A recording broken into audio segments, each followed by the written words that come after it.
I'm a hater. Believe me, man, no cap. You ain't even know, man, I get down like that. I'm a hater. Talk shit behind your back. When you ask me, I deny and say, who said that? I'm a hater. Hater, yeah, I'm a hater. Hater, yeah, I'm a hater. Shorty said she wasn't mine, so she said your dick was bigger than mine. I'm a hater. I hate the Kali 6ix9ine to all his friends. Had my man roll doing time and in the pens. I hate Drake, he's either one the girls wanna see. Goddamn it, man, take some of the girls to me. I hate J. Cole and them dusty ass dreads. You're not even the master, cut that shit up off your head. I hate Lil Nas X and everything he do. I say Pissy Black, he's a known booty bandit too. Hate drill, cause I messed up the rag. You know every rapper I know, y'all sound a damn shame. I hate that I gotta do this to get attention. I'm from the street, you know we don't get a pension. Hate Kendrick cause he won't put look surprise. Know the Bobby man, I want no more to be out alive. I hate going to Cali and going live. It's a beautiful place when the rappers always seem to die. You know I deserve this, don't you? You know I do.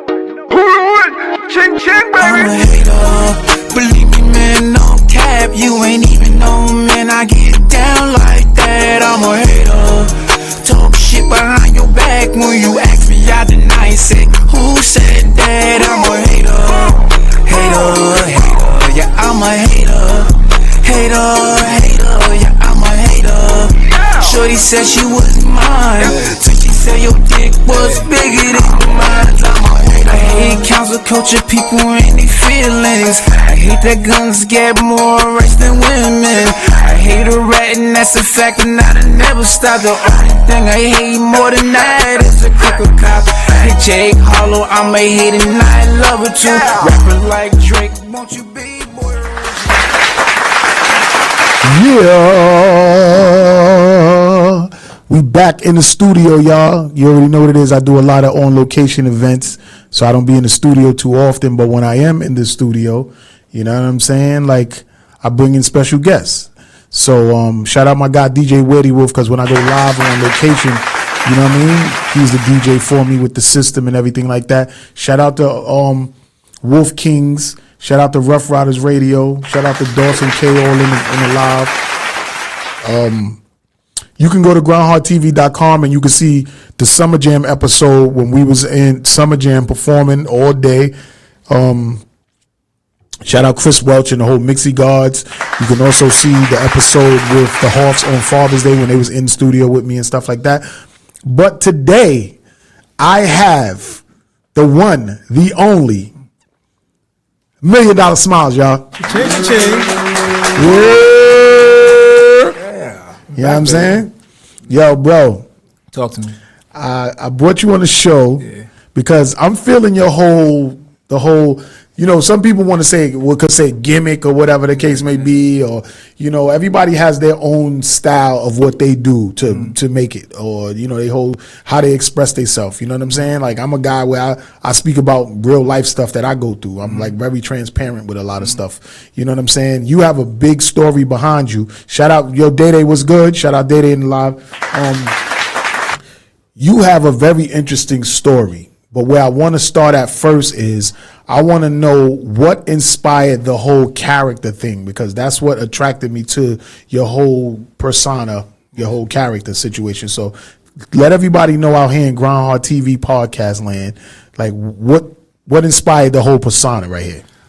I said to myself while I was in prison, I was watching and studying the industry, and I said, how can I come at this a little bit differently? So I was sitting and plotting on this for some years. So, you know, I'm reading XXL magazines, I'm reading the Ozone Park magazines, I'm reading the Source magazines, and I said I needed to do something different, but at the same time make sure it's catchy and clever and cunning. So I was looking at a movie that I think a lot of us know about, Dead Presidents.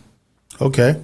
And I said, you know, well, I come from that life of Stick Up Kid and Robin. I said, you know, I might as well just take that and add a little twist to it. And then I said, you know, as a kid growing up, I used to like watching Sting the Wrestler, and also like the rock band, the Kiss Crew. So I said, all that sounds... The group with the long snake tongue, right? Yes. So I said to myself, what can I do to also add my twist to it? So I said, let me put the NY in the middle of my forehead for never yielding. I never wavered, just keep on going straight forward. And I also put the NY there as a representation of New York, for New Unity. The black and white also mixes as a duality between, you know, you always fight with the struggle between the good and the bad inside you. But what makes the black and the white good and bad? Well, people have a misconceived that white is good. But I was told by a nutritionist that everything white is bad, like mayonnaise, like butter, like all of that stuff that's white or has a light color is not good for your body. Well, we know black people is melanin in our skin, right? And that's in the universe, right? So black is a powerful thing. Is a shade, right? And you know what I'm saying? The void is powerful, right? So that's why the black is a representation of the color of my face. Because also African, you know, African war paint is also tribal, right? So you did some real research on that. Absolutely, big brother. So clearly, you said you had your bachelor's and your associates, right? Yeah. Well, you get your associates first, and then it's the bachelor's. I got my GED too. All that in prison. Okay, so there we go. That's what I wanted to get to. So you was in prison for a very long time. Yes, brother. Yes, all right. Now, you said you did 16 joints. 16 and a half. 16 and a half. I got let out a little bit early because of the college credits. Oh, they said so. Yo, he's focusing on. Yeah. So if you didn't do the college stuff, oh yeah, I've been doing my whole time. I done what's a lot that? more. That'd been another 2 more years. So that'd been like 18 years. Oh, you had flat 18. Wow. Yeah. A lot of people know I was locked up for conspiracy and murder of New York City police officer. Oh, okay. So that's what your case was about. Yeah. Was that was something that was on the news and stuff? It was on New York One. It was on everything. I was on the front page and everything. Me and my co-defendant. So was it a situation that you got locked up because your co-defendant ratted on you, or how did that go? Well, I mean, you know, I would say that we can call it how we call it. You know what I'm saying? When a person is in a situation, in a bind, and they find themselves, they can't take the pressure, they have to do certain things to get themselves out of it. Sometimes, yeah, but that's usually a nigga snitching. Yeah. Sometimes. That's what that sounds like to me. Yeah. You know, there's no ways around it. I mean, it is what it is. You call it how you call it. So you did 16 and a half years. Like, how you feel about that? How you deal with that? Because you on the limelight now, like you doing your thing. So I'm sure that dude is he's gonna surface again if you don't already have seen him. Y'all seen him and everything when I first came on and everything. You know what I'm saying? So you did 16 and a half, and how much he did? He did only like, what, 6? So you got a whole extra 10 joints on that shit. Yeah. The fuck? Yeah, I mean, when you look at the particulars of the situation. So he snitched and still got 6 years?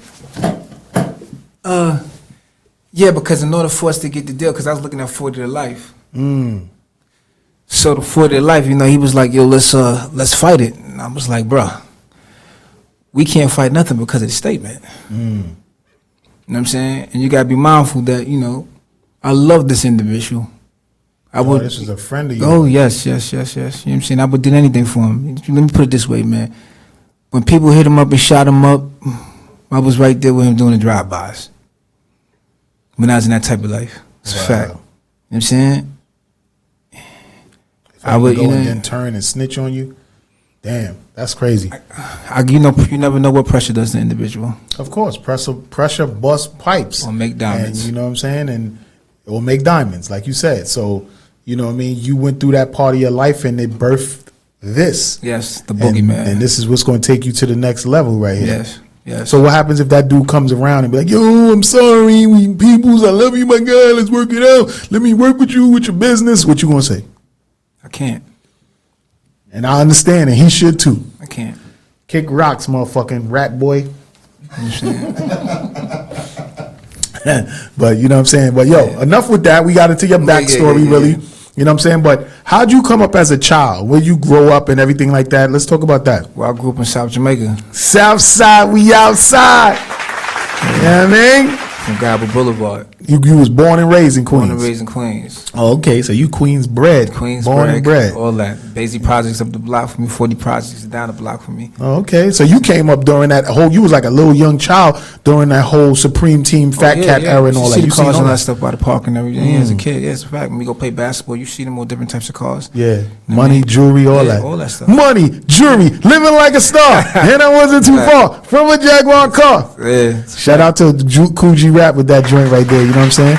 He actually has a record with a guy from out there that I want to get on the show. You know what I'm saying? The Cosmo Criminal Guard. He always bigging up 40 Projects and Daisley and all that. And that whole Supreme Team Fat Cat shit. Like, matter of fact, he got a whole bunch of different mixtape album covers. And all his mixtape album covers are of either Bimmy, Preem. He got a new one where it's a Young 50 on there. Like, everything that happened back then, they was all like in the mix and involved in all of that shit. You know what I'm saying? So, you know what I mean? Like, we are fully aware of the whole South Side Jamaica Queens thing. You know what I'm saying? So you went away for 16 years, right? Yes. Now you got your GED, your associates, your bachelor's. Now what did you get your degrees in? Behavioral science. Behavioral science. Yes. Is that something that, like, a profession that somebody would take up in school to be like a teacher or a counselor or something? Dealing with people with Oh, okay, all right. So is that how you basically dealing with your psyche problems, by like painting your face and rapping about shit that, you know what I'm saying, you feel like that was a real Joker laugh too, you know what I'm saying? Like I'm saying, like, you know, the whole college situation it taught me how to focus. Right. I never understood that I had the stamina to be that disciplined, right, for 4 years. Plus, you know, we doing the COVID, so I'm watching guys die around me. They're not getting any type of help. You're seeing guys get sick, and you don't know why they're dying. And you know what I'm saying? That's crazy that you already in prison and you dying again because you already, you know, you like. Yeah, it's like you a dead person, like when you go away to jail. Yes. If you don't have a strong mental, like you finessed it, like you got your schooling and everything like that. I guess when the police send a motherfucker down to sit down for a while, you start gaining your senses and you start realizing, like, you know what, all that reckless dumb shit I was doing out there, I just miss going to the store.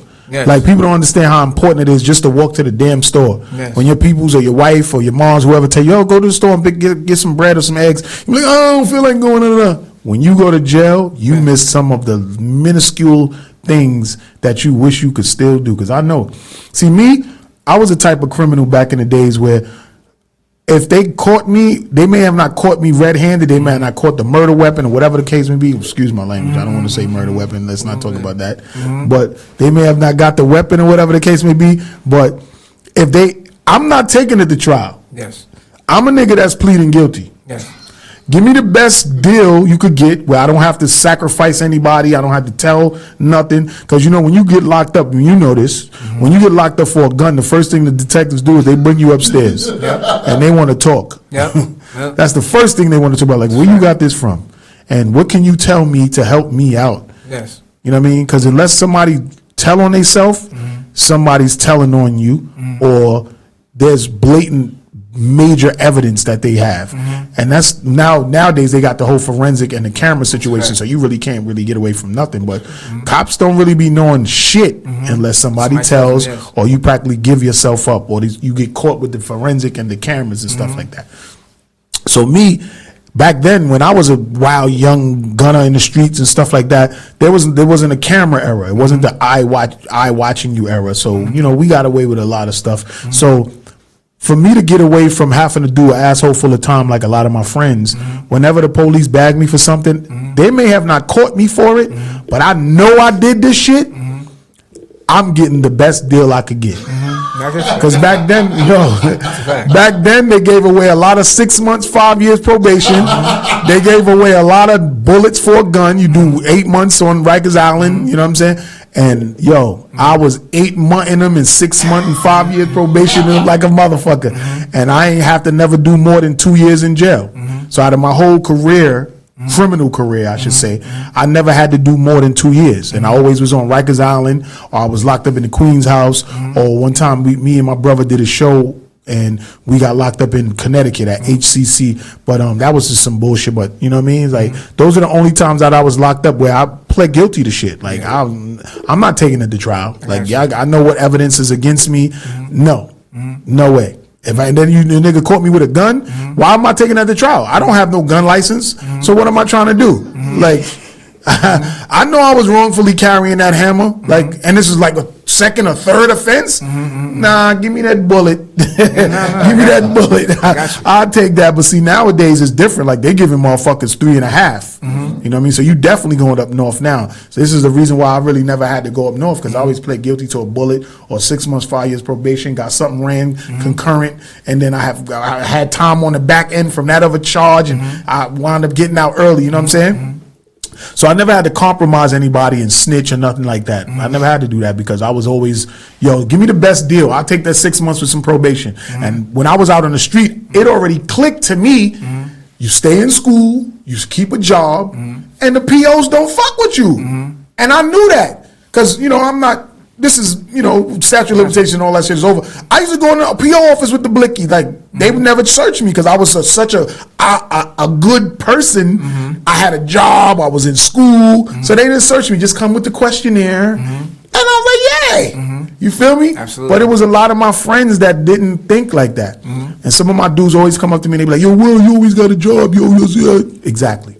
Because that's what they want to see. I always had some probation or something when I was young. So I had to keep a job because, for one, I like to get money, aside from me hustling my little weed or whatever. You know, I never was really a crack dealer. I tried it for a little while, but I seen what it was doing to a lot of my friends' mothers and stuff. And it was older ladies that I respected, that I seen them doing shit in the alley for little crack, and old guard body niggas that I looked up to that was coming to me asking me for, yo, could you hit me?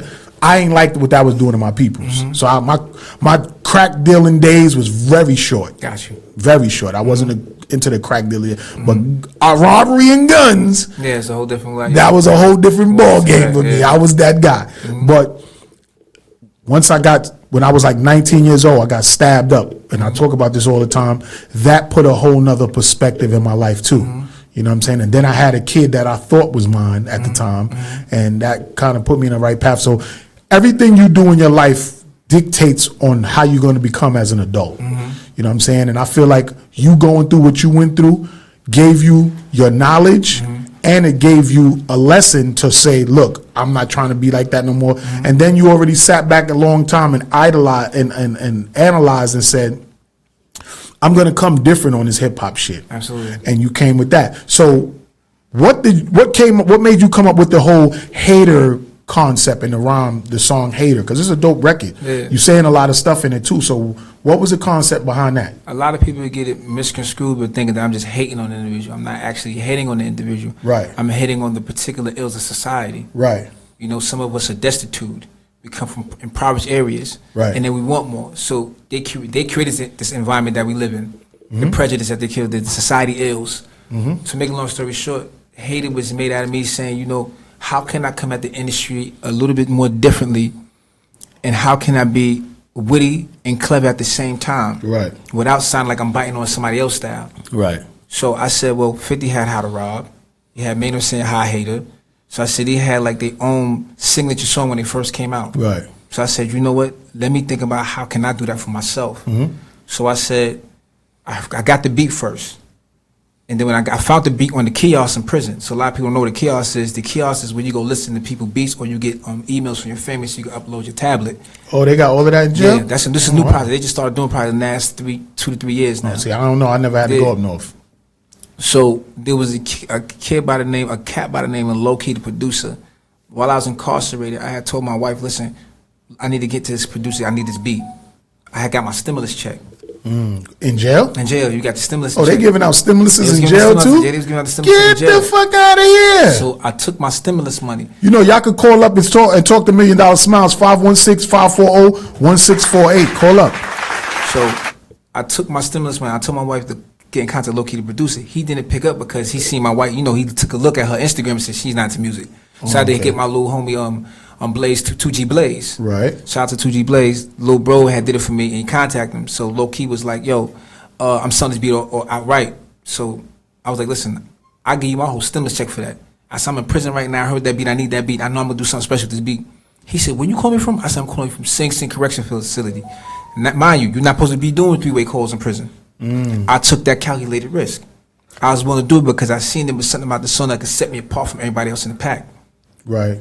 So he gave me the beat. I sent the stimulus money to him. So I used that same stimulus money I could have used to go buy me some commissary to go buy me some, like, I'm not into no drug paraphernalia and that stuff. So you were just gonna get basically some cheeses and beef jerkies and shit, Jack Mac and shit.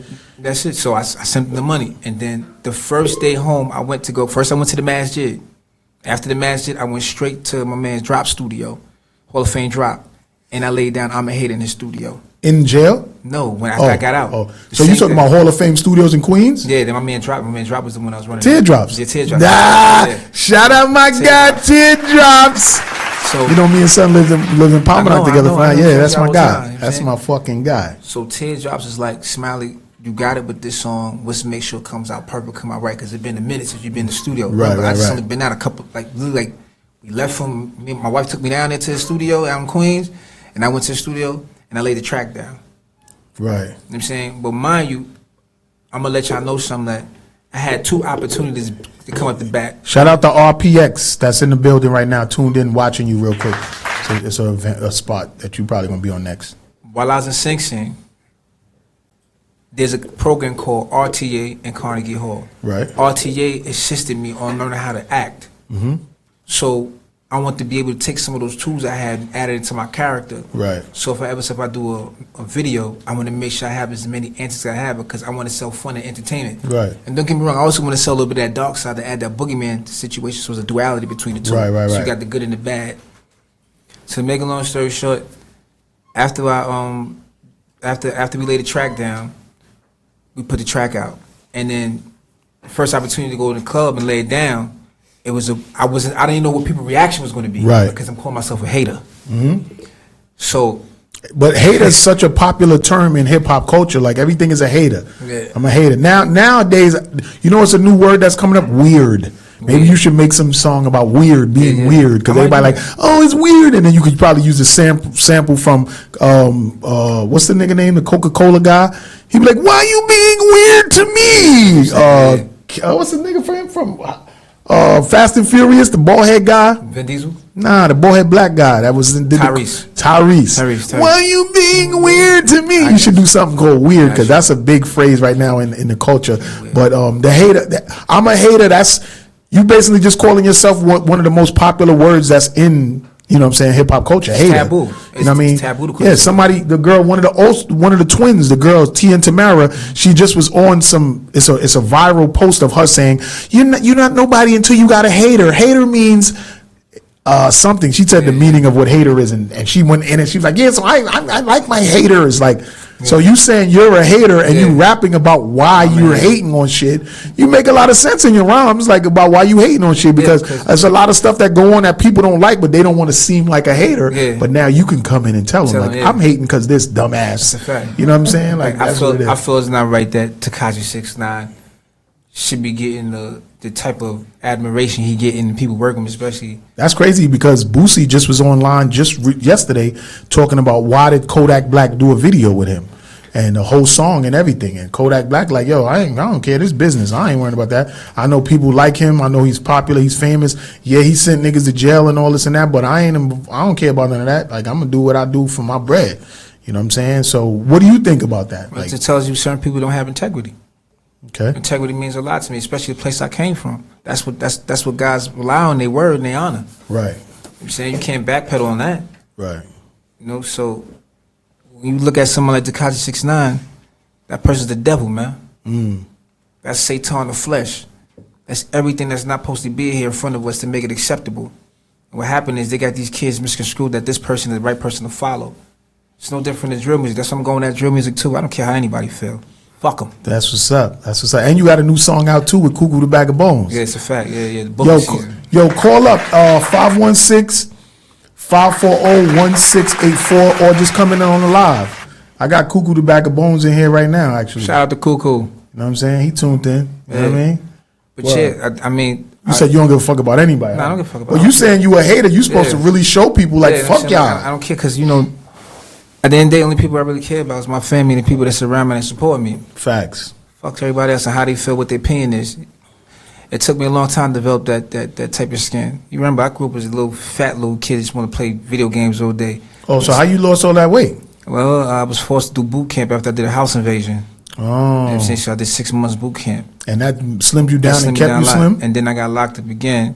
And then I did 2 years, so I started lifting a lot of iron. So that gave me knockoff probably like about 800 pounds. Yeah, you a slim guy now. Yeah, Word up. yeah. I was a real fat kid. I know how to feel to have low self-esteem.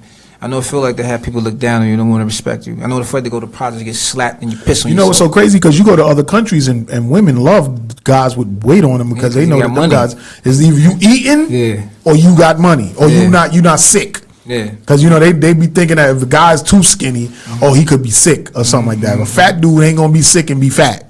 You can't be broke if you fat because you eating. Fact. You know what I'm saying? Fact. So big dudes gotta understand, like, being big, some women understand, like, that big nigga, he got money. Or you know what I mean, like, he ain't sick because he wouldn't be, you know what I mean? Yeah, it's a lot of stuff that people look at big guys about. Like when dudes look at thick girls too. Like, it's a whole lot of things that you could think about with thick women as well. But you know what I'm saying? Like, I'm just happy to have you here. You know what I'm saying? $1 Million Smiles. Like, I've been watching you for a while, doing your thing. We've been interacting. We rep Queens really hard. And I feel you because I came up in an era where there was a lot of different kind of rap and hip hop. Yes. There was conscious rap, there was comedy rap, there was you know what I'm saying? Shock rap, there was gangster rap, punchlines, everything. You know what I'm saying? Backpack rap. Yep. So, and you don't see that anymore. All you see now is drill. Yes. You know what I'm saying? Everything now is drill. It's the younger culture. I get it. I understand, because when I was younger, my mom was like, you ain't supposed to be doing that. Because I remember I was supposed to went to Fresh Fest. You know what I mean? Eric B rented a bus for all of the kids in East Elmhurst to go to Fresh Fest. That's cool. You know what I'm saying? And I was like, I'm ready. I'm going. And I was like 12 or 13. And my mom was like, you ain't going by yourself. You ain't going. I was freaking livid that I couldn't go to Fresh Fest.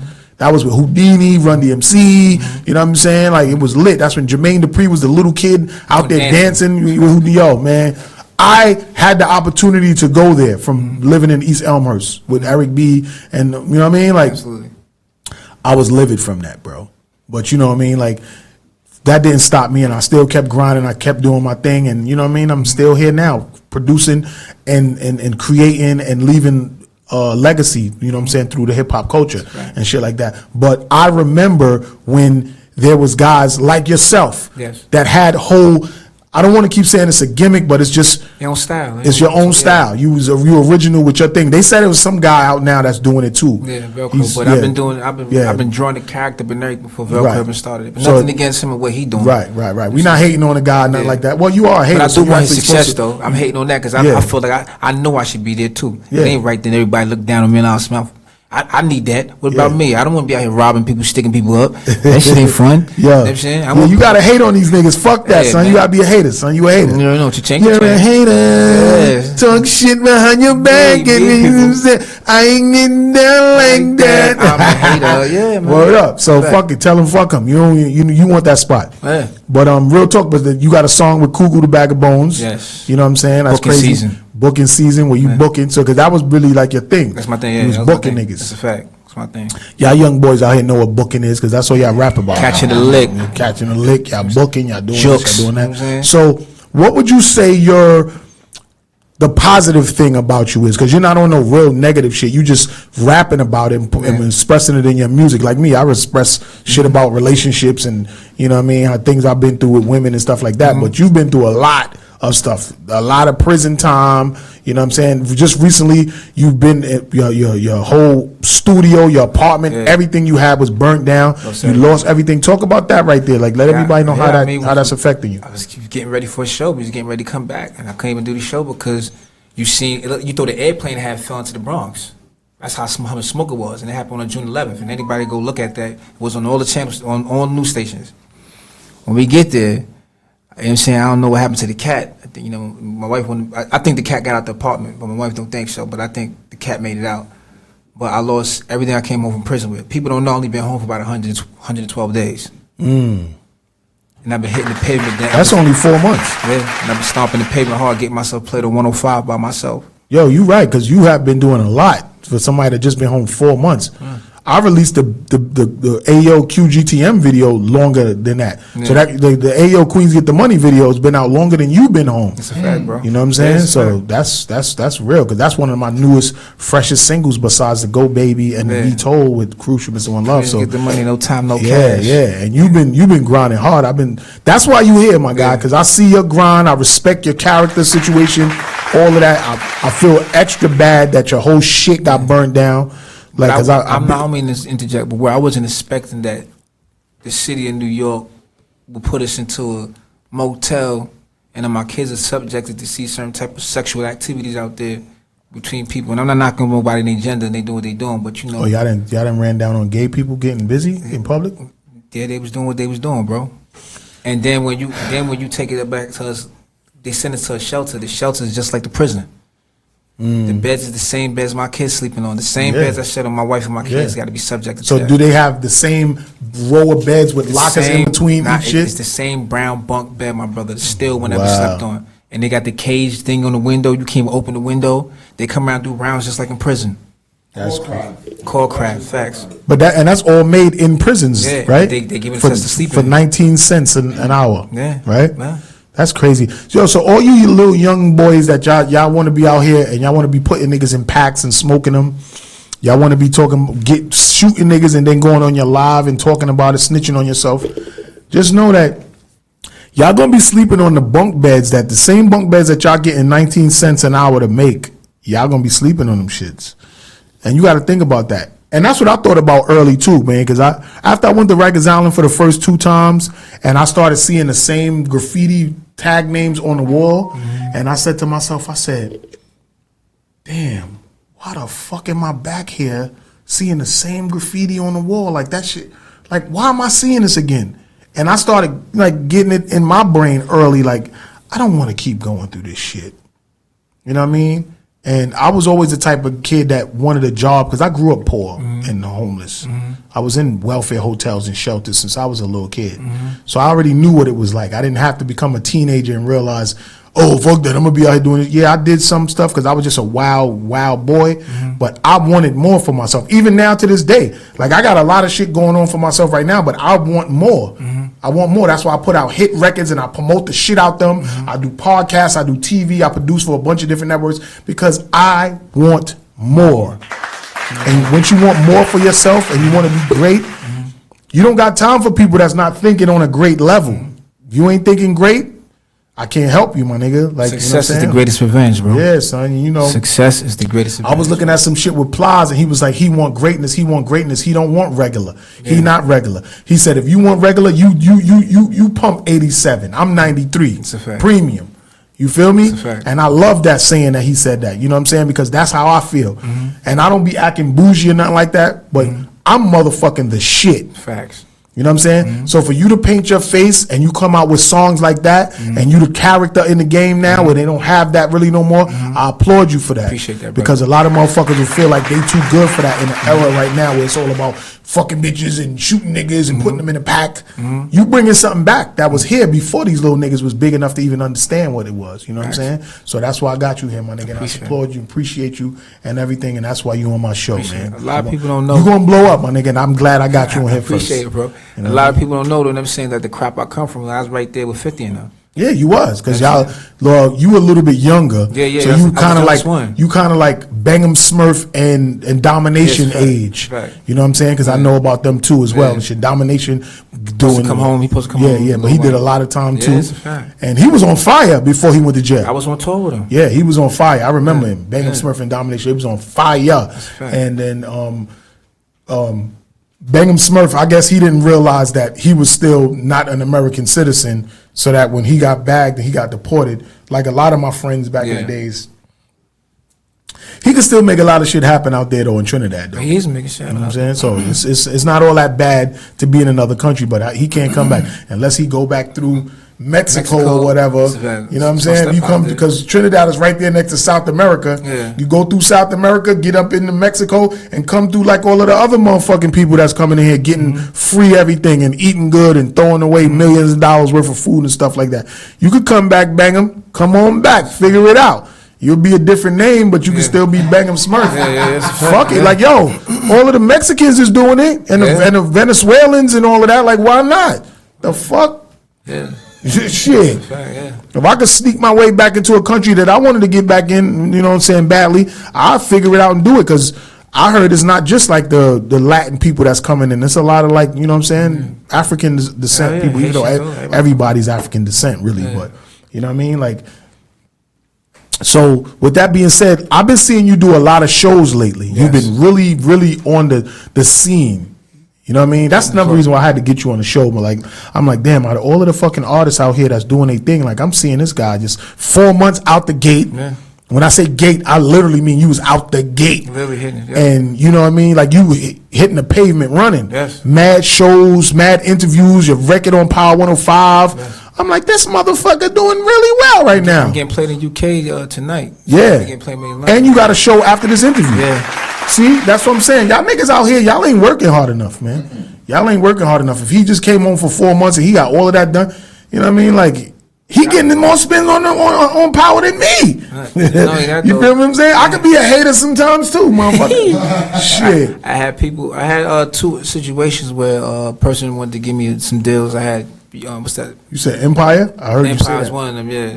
Empire wanted to give me a deal. You know what I learned about, like, the labels now?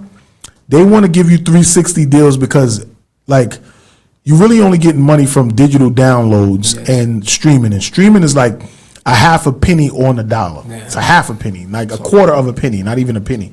It's a quarter of a penny on the dollar. So you really want to just get the digital download money because that's still 99 cents. Because when I looked at my shit on iTunes, it's still there for a 99 cent download. So that means if I get 1 million people to check my shit on iTunes and they download my record, I get $1 million.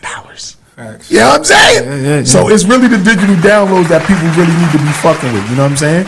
And that's what I'm going with. And the streams too. I'm with the streams and I'm with the money off of YouTube and Instagram. And, well, money, you don't really get money off Instagram unless you're doing ads and all of that stuff like that. You know what I'm saying? And you going viral. But I see you going really far, my guy. You know what I'm saying? Yeah. Now, how does it work when you're doing your shows and your interviews and stuff like that? Like, who does your face?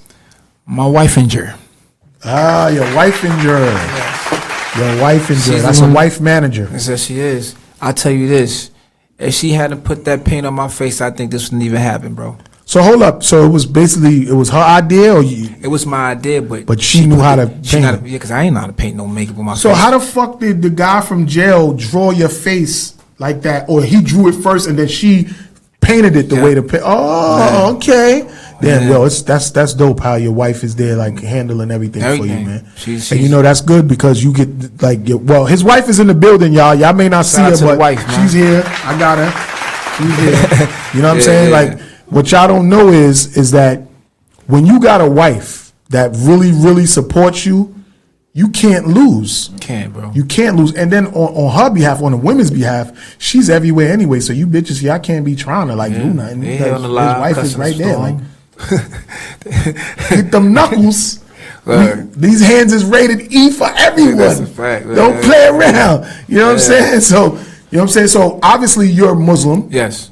You know what I'm saying? Related to the brothers. Yes. You know what I'm saying? Wa alaikum assalam. I'm not Muslim, but I still represent all, you know what I'm saying, ethnicities that is for our peoples. I'm for my peoples. Like, let's keep it 100. Like, you know what I'm saying? So shout out to the gods and the earths and everything like that. You know what I mean? Peace, everybody.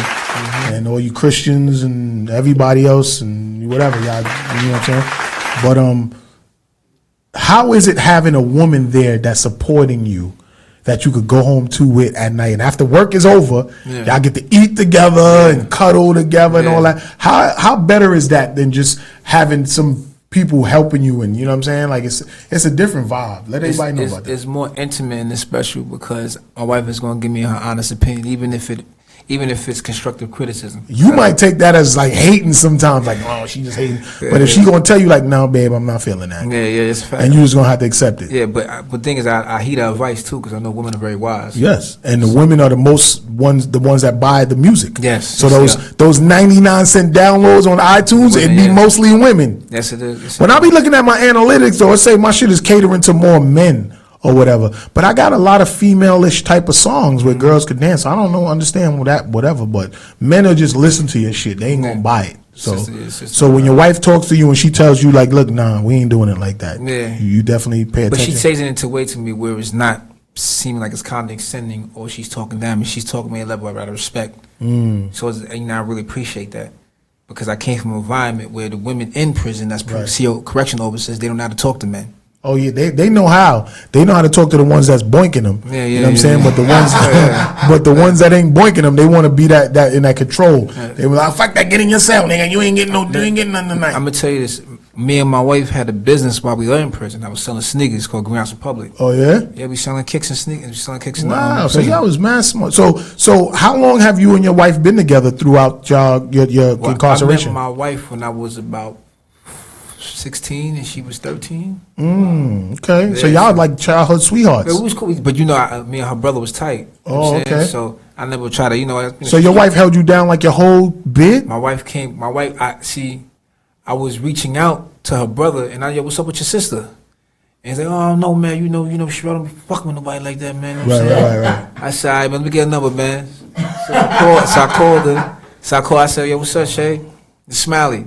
So the next time I called, she picked up the phone. So like, what's up? We started chopping it up.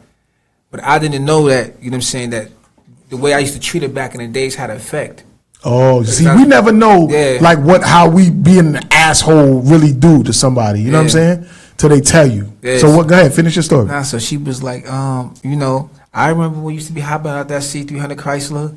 I remember seeing you when you was coming from work when you had your suit on and everything, and you looked very clean from everybody else. That's why you know you got a little shot. That's what's up. And now she's your wife. Yeah, she's the wife in Jersey. So she held you down the whole big. Yeah, she did. Wow, son. Hand clap for that. Get some more hand claps for that shit. Man. You know what I'm saying? Because you ain't never going, you know what I'm saying, find a person that's going to really hold you down through thick and thin. And, you know, that's one of the main reasons why I married my wife. Aside from me being, like, so sexually attracted to her. Yes. You know what I'm saying? Like, there was times where it was really hard for me. Like, where my job, niggas had me, like, not arrested, but one of the videos I put out off the In Transit EP was showing that I had my face up on posters and they was talking about, I was a criminal and this and that. Like, where these niggas tried to fire me and get me locked up and all of this shit. And I was done for a little while. And she supported me. And it felt like that I wasn't unemployed because she held me down. And when my other son mother got me arrested, you know what I'm saying, on some spiteful, I want to get a bigger apartment type shit, fuck this nigga shit. You know what I'm saying? When I came and walked out the back of the central booking to see the judge for that domestic violence charge, she was sitting right there. And she didn't have to be because I just met her. You know what I mean? So that after 15 years of being with her, I realized, you know what? This woman deserves to be a wife. Fuck the ups and downs and the shit that I don't like about her. The stuff that I do love about her, that matters, and she's supposed to be a wife. She's not supposed to be just somebody's girlfriend or baby mother. She deserves it, and that's what made me do it. You know what I'm saying? Because that was my second marriage. My first wife, obviously, she didn't pin the baby on me. That wasn't mine for all these fucking years. So that didn't stop me from saying, you know what, this woman deserves it. And that's a lot of shit I don't like about my wife, but there's a lot of shit she don't like about me. But she deserved to be my wife. You feel me? And that's why we did it. You know what I'm saying? So. With that being said, yo, people, if y'all want to talk about anything, y'all can call up 516-540-1684. Like, I'm taking calls too. Like, we doing it crazy. We got $1 Million Smiles in here shit.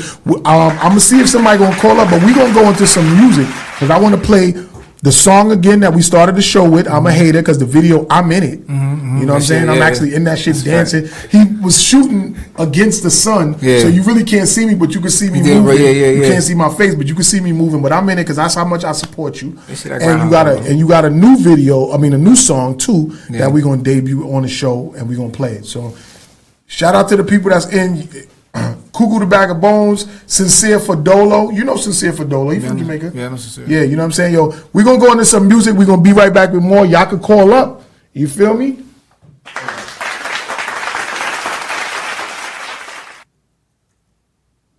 got to put that code in. You feel me? So we're going to go into the Hater record again. We opened the show with it. I'm going to go into it again. And then we're going to go into this new record called Boogeyman. Let's talk a little bit about the record Boogeyman before we go into it after the Hater record. Well, Boogeyman is talking about my incarceration and also talking about how people are laughing at me because they see the makeup on my face, but they don't know I'm gonna get the last laugh. Yo, you know what? I know for a fact that people was gonna try to like deter you from doing what you're doing because you coming out here as I'm saying you're the Joker of hip hop. Yeah. So when you did the video and you was on the Joker steps, that was fucking genius. Appreciate it. That was genius that you did that, my nigga. And you got the dance. You call it the corny dance because it definitely looks corny, but it works. The laugh. Yo, son, when your daughter called me, you called me, and your daughter was on my voicemail, and she was singing "Go Baby," and you was like, "Yeah, you like that," and then you said, "Oh, so you like the Go Baby, but you don't like the dance." You was hating on it, and I was like, "That's a hater." Like, yo, son, it was perfect how you did that shit, son. I fucks with you, my nigga. I'm happy for you. And I'm gonna support you any way I can to get you to the next level. Let me tell people something that's real shit. When I told World what happened to me with the fire situation, World stopped what he was doing because he's supposed to be at an interview dealing with some people. That was very important.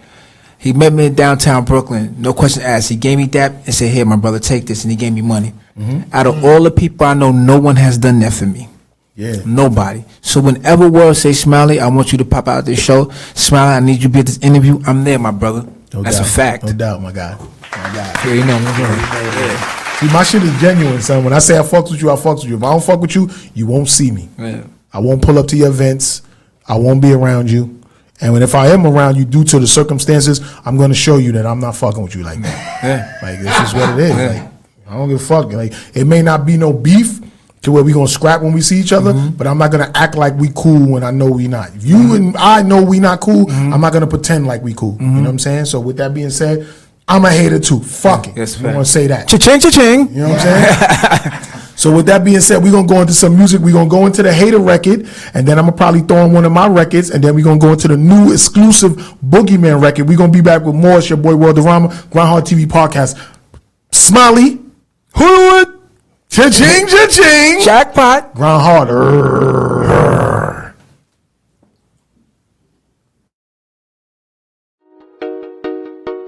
Hey.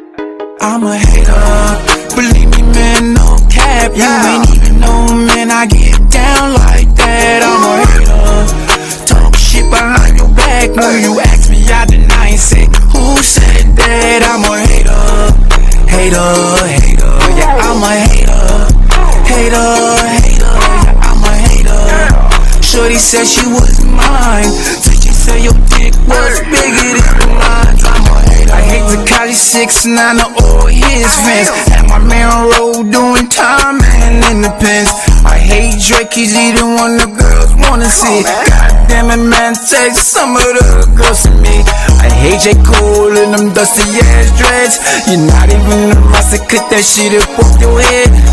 I hate Lil Nas X and everything you do. I say, Pissy Black, he's a known booty bandit too. Hey drill, cause I messed up the rag. You know every rapper I know, y'all sound a damn shame. I hate that I gotta do this to get attention. I'm from the street, you know we don't get a pension. Hey Kendrick, cause you want a little surprise. What about me, man, I want no boy to be out of life. I hate going to Cali, ain't gon' lie. It's a beautiful place when New York rappers always seem to die. You know I deserve this, don't you? You know I do. Ching ching, I'm a baby. hater, believe me, man, no cap. You ain't even know, man, I get down like that. I'm a hater, talk shit behind your back. When you ask me, I deny and say, who said that? I'm a hater, yeah, I'm a hater,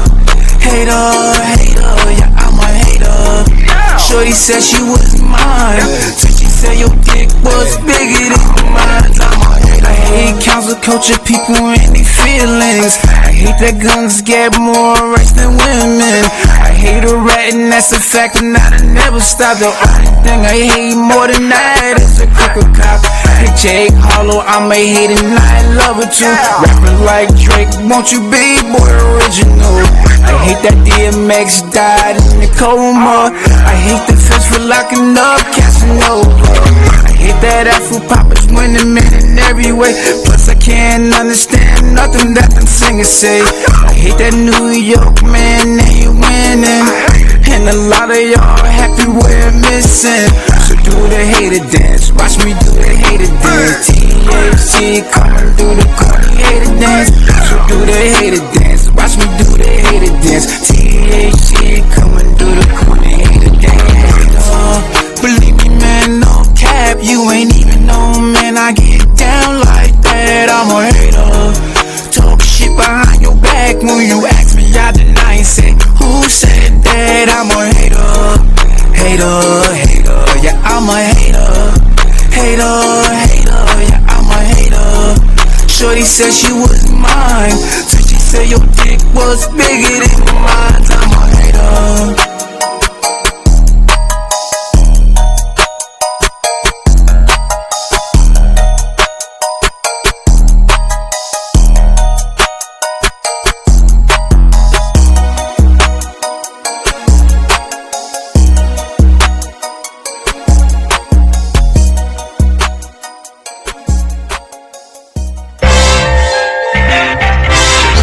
Charging slowly.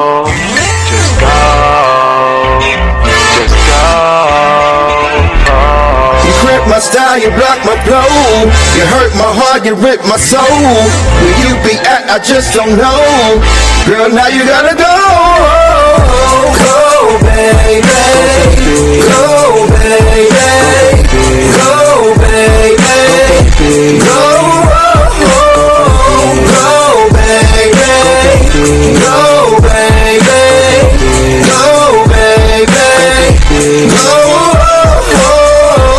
Style, you block my flow. But when you hang out with your girls, you don't let me know. Not trying to say your ass is fast, but you might be, yo. Telling me it's a hard task, but you ask for dough. Whoa. Now it happened, you love me, my stop capping. You want me to stop rapping, support me is what you lacking. You're hating, I'm not jacking. You playing, I'm all facts. When I tell you to get your shit, my split, and get the packing, cuz. You cramp my style, you block my flow. You hurt my heart, you rip my soul. Where you be at, I just don't know. Girl, now you gotta go. Go, baby. Go, baby. Go, baby. Go, go, baby. Go, baby. Go, baby. Go. I don't understand why this girl be trying to play me. This love shit is kinda scary, cause it kinda drive me crazy. All I do is try to love you, but you mentally betray me. Raised a boy into a man and he wasn't even my baby. Shit, you want some stitching, you take my kindness for weakness. Because my pocket's the deepest. You was lying to me with sweetness, but your sour love got me smoking sour bud. And I want you out in the hour, bitch. Relationship is a dub. You cramp my style, you block my flow. You hurt my heart, you rip my soul. Where you be at, I just don't know. Girl, now you gotta go. Go, baby. Go, baby. Go, baby. Go, go, baby. Go, baby. Go, baby. Go.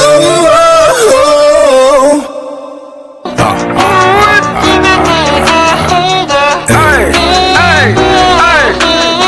Cha-ching, cha-ching, jump.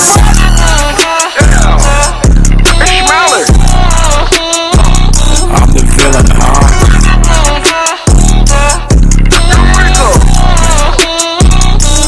Talking about me.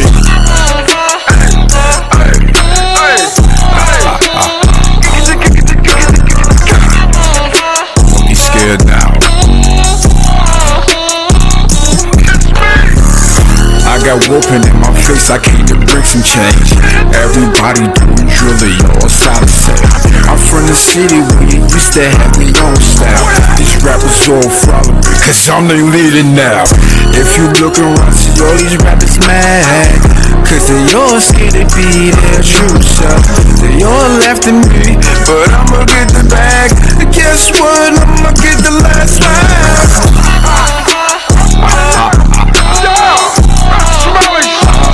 I'm the villain, huh? Yeah. Hey. Well, I be the bad guy.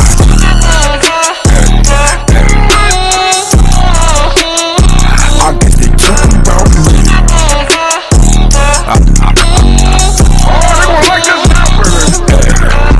I am the madman that live up in Gotham. I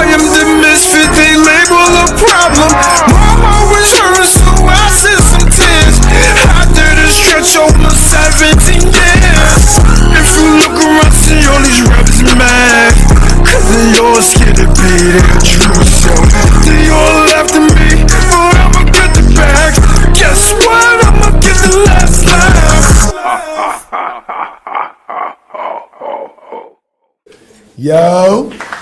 Yeah, baby. Yeah. You already know what it is. We back, son. So who's shooting? Yo, y'all heard the song I'm a Hater we opened the show with. Then I went into my new record, Go Baby. That shit's on fire right now. And then we went into his new record, Boogeyman. Shit was fire. It was kind of short, though. Yeah.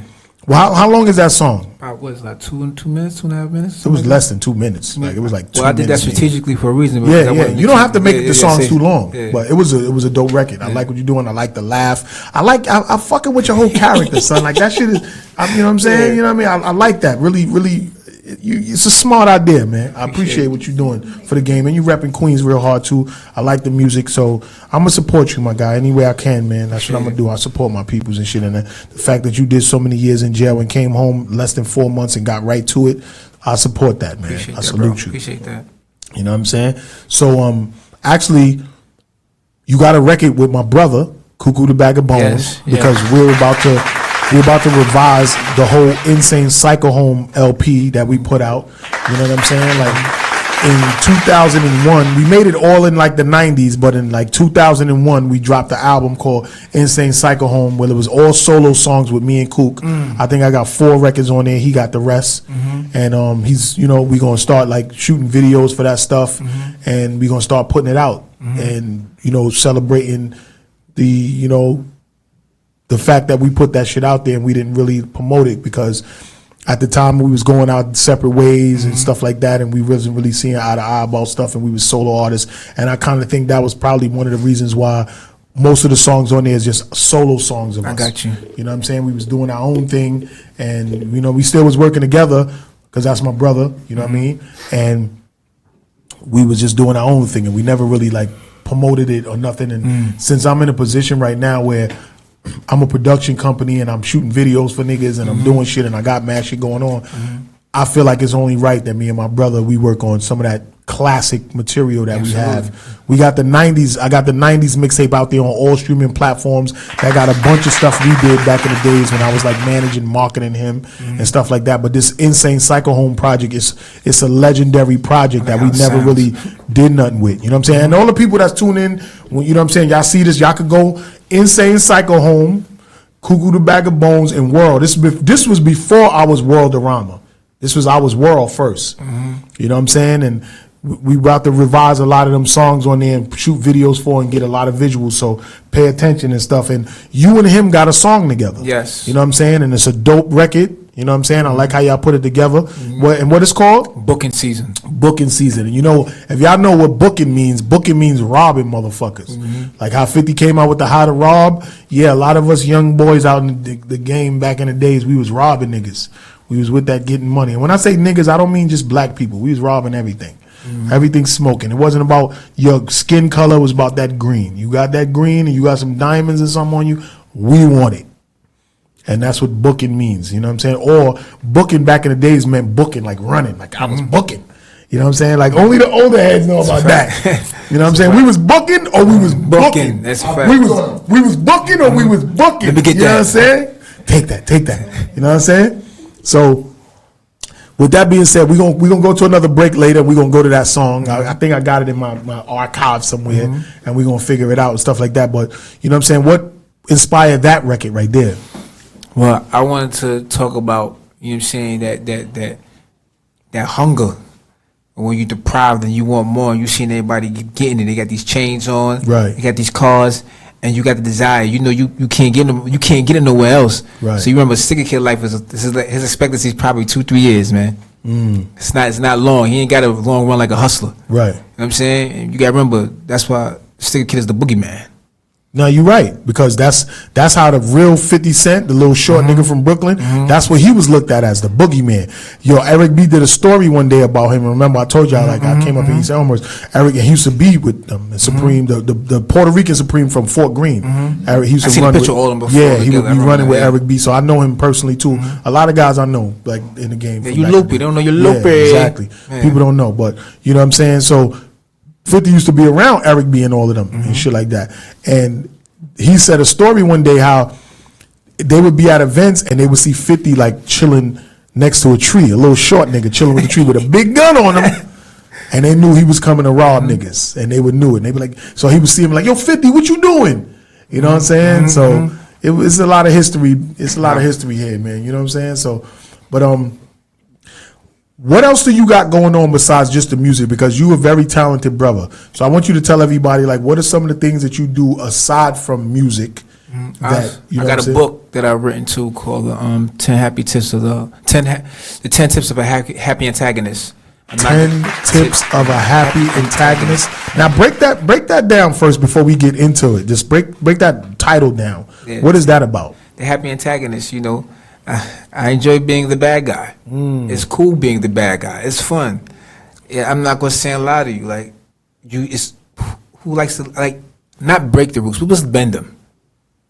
So when you say you're the happy antagonist, meaning your antagonist to me is an instigator. Yeah, so you're an instigator, like yes, I embrace all of that. Right. You know what I'm saying? And you should. Yes. So when you say you're the happy antagonist, yes, I enjoy that's why I call you the Joker of hip hop, because that laugh too right there, that's crazy. You know what I'm saying? When you did that, when the promo that I posted of you, and you was like, yo, if you could do this corny dance right here, you a bad mother. He was like, you a sucker. He's a bad sucker. Like, I was like, yo, this nigga is funny as a motherfucker too, but it's real. And you know what I think you should do when you go to do shows? Before you do shows, I think you should do a little 5-minute, like, not a comedy skit, but just of who you are with your whole antics and everything like that. Talk about the game, say some shit about true shit that's going on, and just get people, like, involved with you, like, you know what I mean, just loving you, like, you know what I mean, just just draw them in from your persona first, and then give them the music. I mean, that's what I've been doing, and that's why some of these promoters been telling me they want me to come back out and do shows. And at first, I had to pay. Now they don't want me to pay. Exactly. They just want you to be there. And then the next step is they're going to be paying you. Man. You know what I'm saying? Right now, they don't want you to pay. They want you to come because they love what you're doing. But now, next is going to be like, yo, well, I need this much. And that's what it's all about. You want to live off this. Fact. This is a wide open game right now, and everybody could get money. You got a family, you got a manager that need her fucking 50%. Yeah. I was gonna say 20%, but she needs 50. Actually, she getting 80, you getting 20. You know what I'm saying? But yo, it's really good to have a wife there that just supports you and do everything for you and handle that, because that gives you more time to be creative with what you're doing and stuff. And then she's not only your manager, she's your wife, she's your mom to your children, she's your chauffeur, she's paints your face, your stylist, she's everything. You know what I'm saying? So you know what I mean? I don't want to ever hear nothing in the future about, it ain't working out and all this and that. Like, nah. If anybody know, I'm a Capricorn, so you know Capricorn's a loyal till fault, man. Yeah, okay. Oh, y'all both Capricorns? Yeah. So y'all got the same sign? Yeah. Wow, that's like me and my wife. We both Tauruses. Oh, yeah. Always and sometimes I be wanting to wring her neck. But, you know what I mean? When she come over, she be like, all right, babe, I'm going to see you later. She want to give me a kiss. I'll be like, oh, we doing kisses today? I say, we must be good because you doing kisses today. Yeah. So, you know what it is, man. You know, this is me and her been together 15 years. So, you know what I mean? Like, it is what it is, man. It's great being in love. You know what I'm saying? Like, having somebody that loves you, it ain't always perfect. Yeah, of course. It's not. You can't think that, it's going to be good all the time. It's not.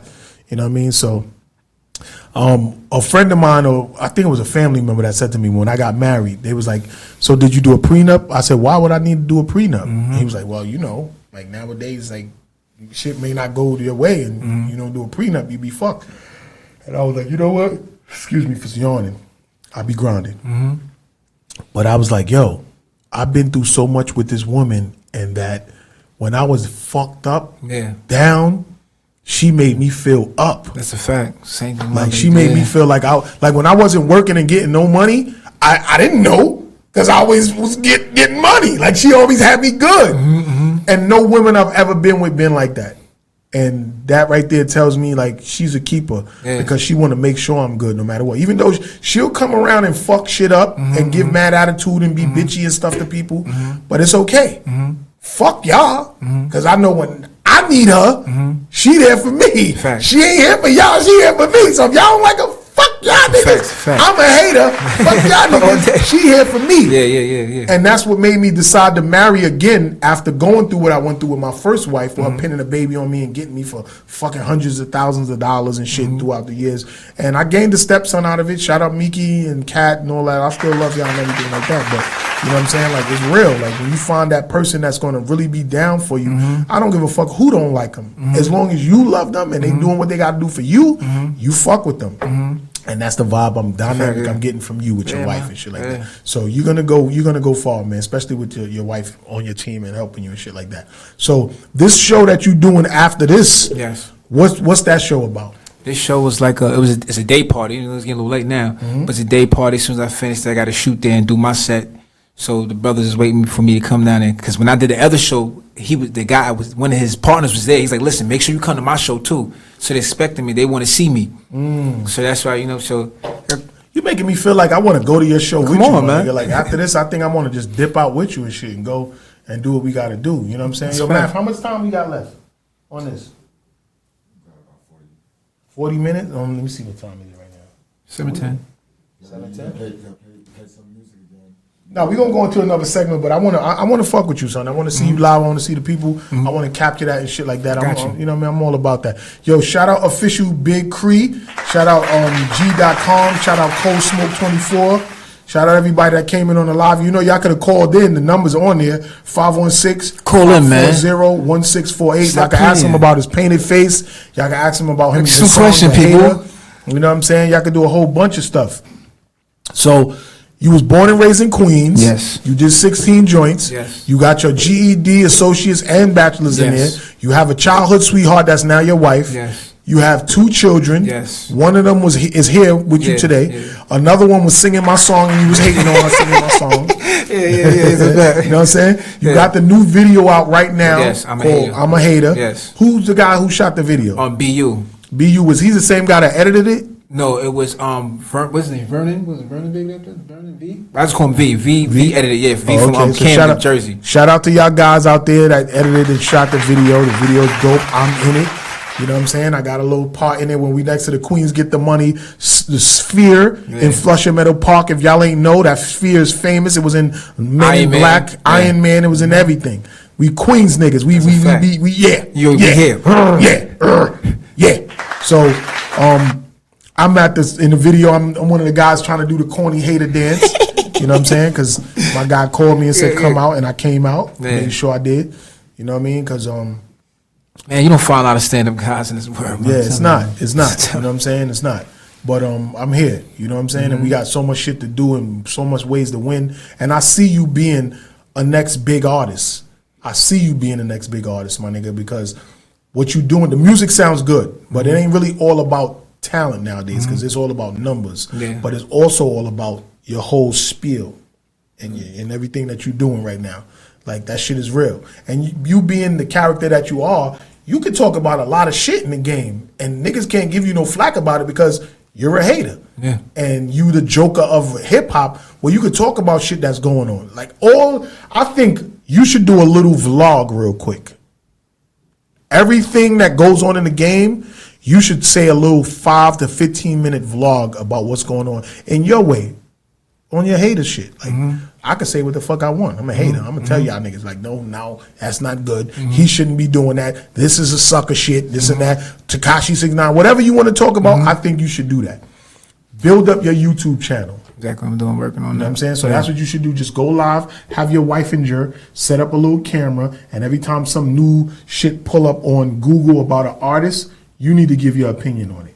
It's like a own little vlog shorts, because you know on YouTube they be like shorts. Yeah. Some people's shorts be getting like fucking mad views because niggas just be wanting to pay attention to something short. You should do that, man.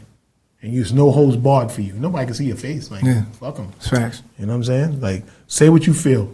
And I think that's good. You can go viral on one of them shits, or your views could be up so much on your YouTube channel that now they start sending you checks off YouTube. There's some people that's making $55,000 a month off of YouTube views. You could do it. This is the time to really be like that and make money. Like, this is the time you're either going to invest money in yourself really hard, or you're going to generate something that's going to viralization you to where you can make money off this shit.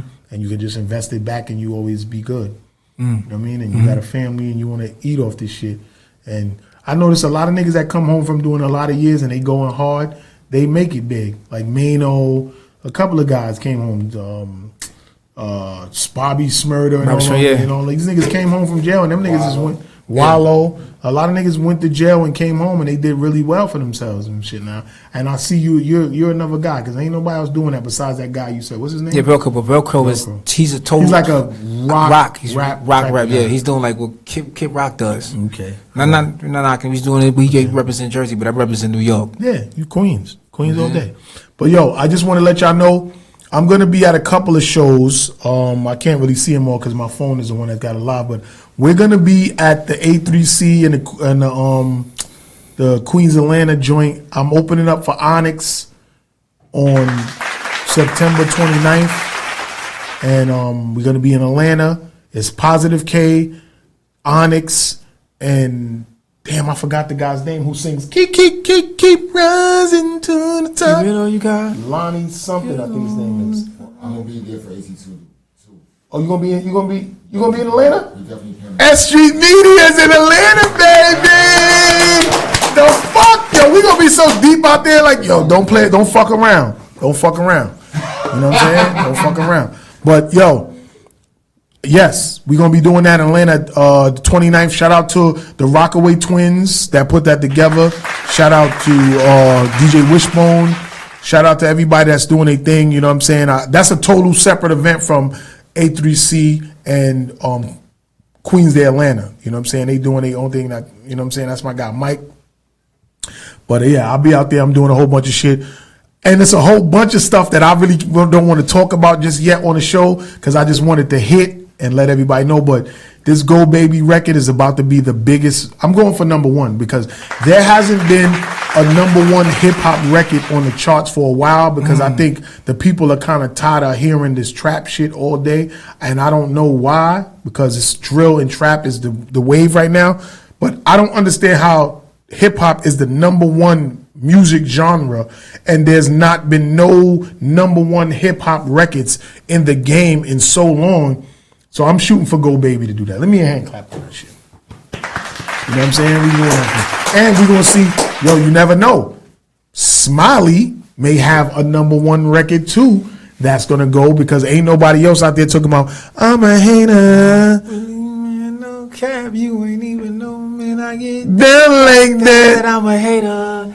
Talk shit behind your back when you ask me, I deny and say, who said that? I'm a hater. Yeah, I'm a hater. Yeah, I'm a hater. Go ahead. Shorty said she was mine until she said your dick was bigger than mine. Whoa. Like, elaborate on that shit right there.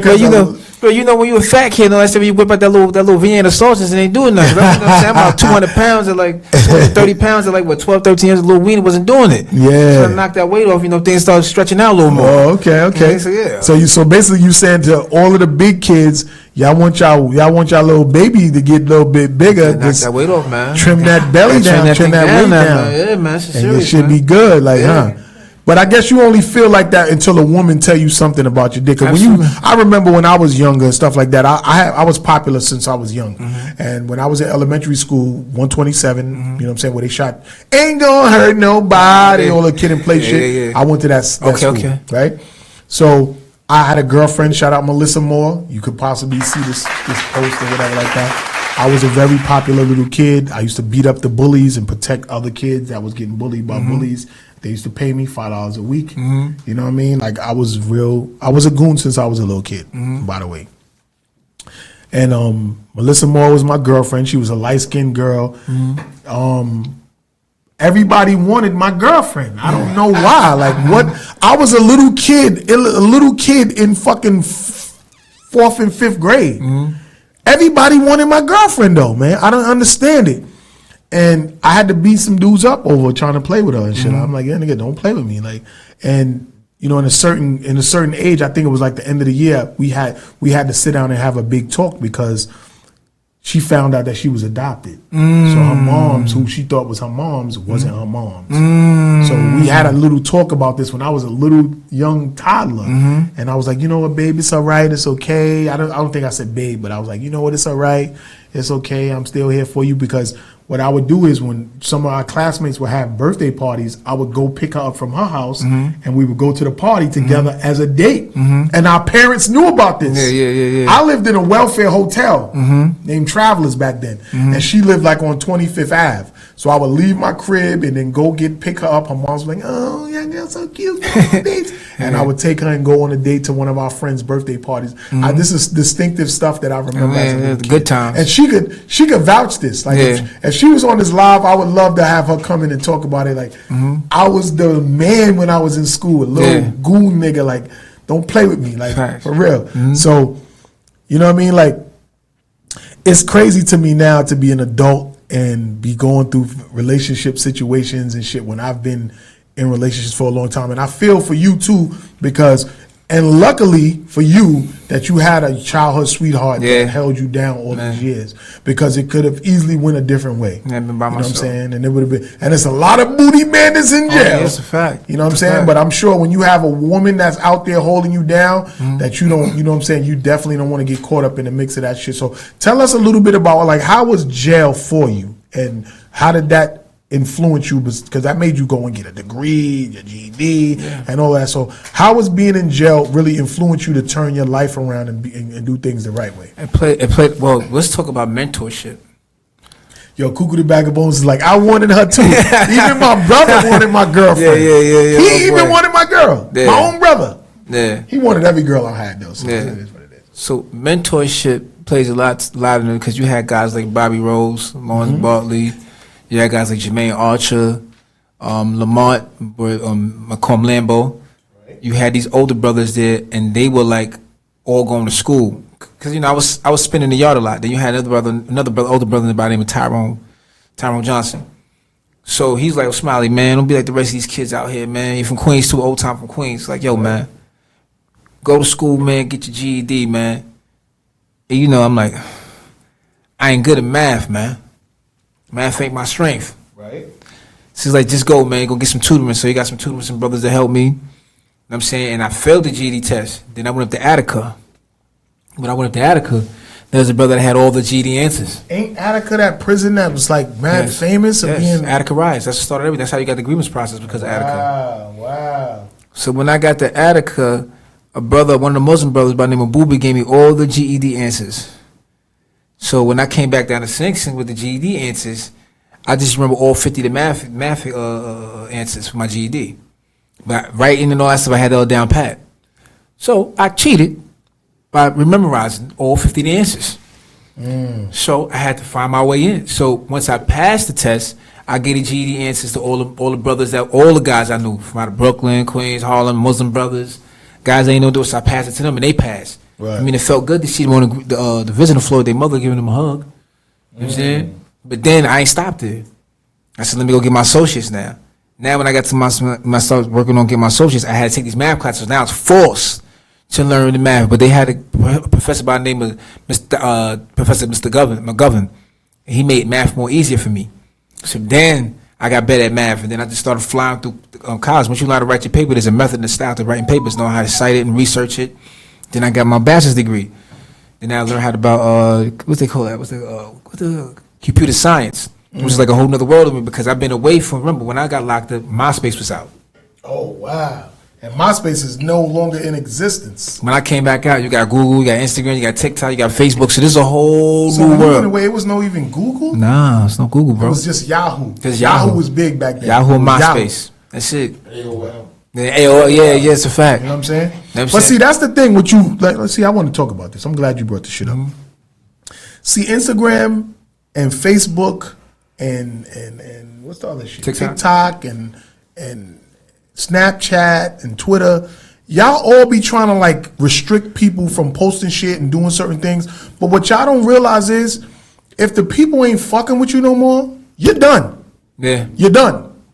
Just like MySpace, just like what's the other dating apps they used to have back in the days? Black Planet, Backpage, all that shit. Them shits were all done. Look, your son looking at you like, what you know about that? You heard about that shit? He gave you that look like, what you doing, Ma? What you know about that? Like, what you know about that? Like, we got you on camera too. He like, what? But that's real. Like, y'all can be extinct too. Y'all can be dinosaur. Yeah. So don't be acting like y'all trying to restrict everything we doing, because if we stop fucking with y'all, the people, when I say we, the people, y'all will be done. Mark Zuckerberg, Facebook, and Instagram can be done. Don't play yourself, man. Right. Don't play yourself, man. Stop coming with all this guideline shit and violating niggas and deading niggas' pages and restricting shit, because we could just easily lose interest in you and it'll be over. Yeah. You know everything comes around 360, and it'll be a time where it's going to come around where people want to just go outside and chill and they don't want to be on social media all day. You know what I'm saying? We can easily just be interested in playing games on social media and not being on y'all social media, giving y'all all of this traffic to where y'all could charge money for ads. Because if we ain't on your shit doing ads, it don't matter. Yeah. And I'm on Instagram Live right now and I'm saying this. Yeah. And I'm letting y'all know that. You know what I'm saying? I fucks with y'all, but y'all could not be fucked with too. See what's happening on Twitter. Yeah, like they're about to dub him. Yeah. That's the electric car guy, the Tesla guy. They're about to dub him, but they're like, yo, you're not doing the right thing with Twitter. It's about to be a rap for you. Instagram did that strings thing. Now Instagram got strings. Yeah, it's about to be a rap for you, and I don't think this guy understands that shit. Like, dogs, you'll be a rap. You know what I'm saying? So back to $1 Million Smile. I know I like elaborating and talking shit. Right. I'm sipping the casa and all that, but you know, it is what it is. But $1 Million, go ahead, go back to what you were saying, man. I ain't want to interrupt. Yeah. No, I'm saying that after I got the associate's degree, I just kept on moving forward. I ain't stopped. I was working on getting my master's, but I had to go home. You had to go home. Yeah, I had to go home. I had to go home. You know what I'm saying? Okay. Because I really, you know what I mean? I really wanted to have the master's. Right. But I said, you know, once I get to the street, I'm not going to have time, so I'm going to hit the ground running. And that's what I've been doing ever since. I ain't been stopping. I ain't going to hold you. They always say education is key, but what you learn from a GED associates and a bachelor's, you can make shit happen enough. That's a fact. You know what I'm saying? Right. What you do in this music industry, I ain't going to front. I wish you would have took up business management. Now, I got some business courses. I did a Columbia business courses, but it's not the same as being hands-on. Okay. You see, so it's a little different. Like, when I did the sneaker company, me and my wife inside prison, you know, I came up with the idea, but my wife was the one that put the whole blueprint together. She finessed it. And then, and off of my integrity and me being a trustworthy person in prisons, guys gave me a shot in prison to trust my catalog. And that's how I started making money. That's how I was able to provide for my family while I was in prison. Oh, so when they say niggas be in jail and they be making money and sending it back to their family, like, would you like to elaborate on that, or you just want to keep that secret? Because we could talk about that. People have many different avenues. Some people deal with the paraphernalia. I was dealing with stuff that I knew guys like. A guy would rather eat food. Rather not eat food and rather look good because he want to look good for some female officers or he want to go down to the visiting floor. So I played off of that. So guys would be in there and rather spending money bro. on sneakers, fly shit, just so they could boink the officers? Yes, it happens. So them officers was giving up that. Yeah, he was giving. This is Swing. It's called Swing for a reason. Oh, Swing. Swing, brother. Had the biggest prostitution ring. You know with the COs? Yeah, bro. Well, I'm sure with some gay prostitution going on there. Now, you had, it's a little, Hold up, who's this calling in? Hold up. Let's see something. Damn, I don't want to end it live.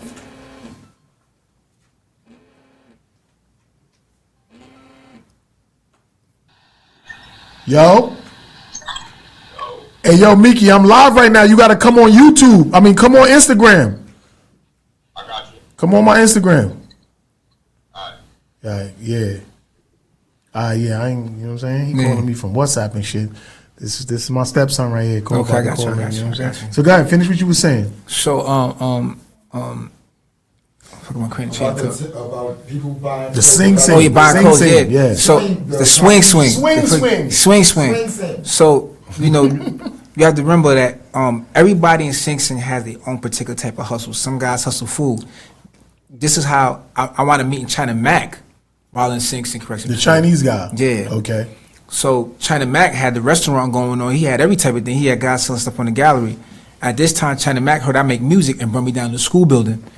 So you know China Mac personally? Yeah, I know China Mac personally. Yeah, it's a fact. Okay. I'm saying, so while I was in prison too, I also bumped into Ro. Ro was Jim Jones' man. This is how I was able to talk to Jim Jones out of prison. I was networking while I was Oh, in so prison. that's why you was like Tekashi 69 got Ro locked up. Yeah. What's his street name though? That's his street name. His street name is Ro. Ro, but nah, he was called something else, right? Now I don't know his government name. I only know by his nickname. Oh, okay. You know what I'm saying? Okay. You know what I'm saying? So then, while I was in there, and then I ran to a brother named by Ramadan Mateen. Ramadan Mateen is Troy Ave, man.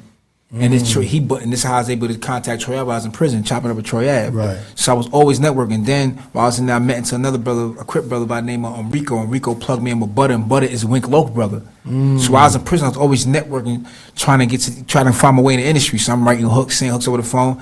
And then I was locked up. I also bumped into Stevie J's brother. His name is Face. Face got into a situation with some homies in there, you know what I'm saying, because Face is banging too. They wound up hurting Face, so I had to put some work in. This is how me and Stevie J got cool. So I told the Muslim brothers to chill, I'm going to go take care of this myself. Right. So that's how me and Stevie J got cool. Stevie J was sending my wife some bread and all that, so shout out to Stevie J. Oh, okay, that's what's up. Y'all see shit you ain't know. See shit y'all don't know. Did you tell this to anything about anybody else's interview? Because the person that I don't be seeing like you talking this deep on other people's interview. See, Grindhard TV podcast, we get the exclusive shit, son. This is why I get people on the show, because I know how to ask them questions, and people get, you know what I'm saying, feel compelled to let me know their stories. So go ahead, finish what you were saying. Yeah, and this is how I met Stevie J, and then me and Stevie J got cool with Face, and then this made me introduce me to an older brother by the name of Shannon, and Shannon plugged me into Lord Days, who got Skrilla Gorilla magazine. So then I had got a relationship with SG magazine. So all this was done under the pretense of me having a catalog.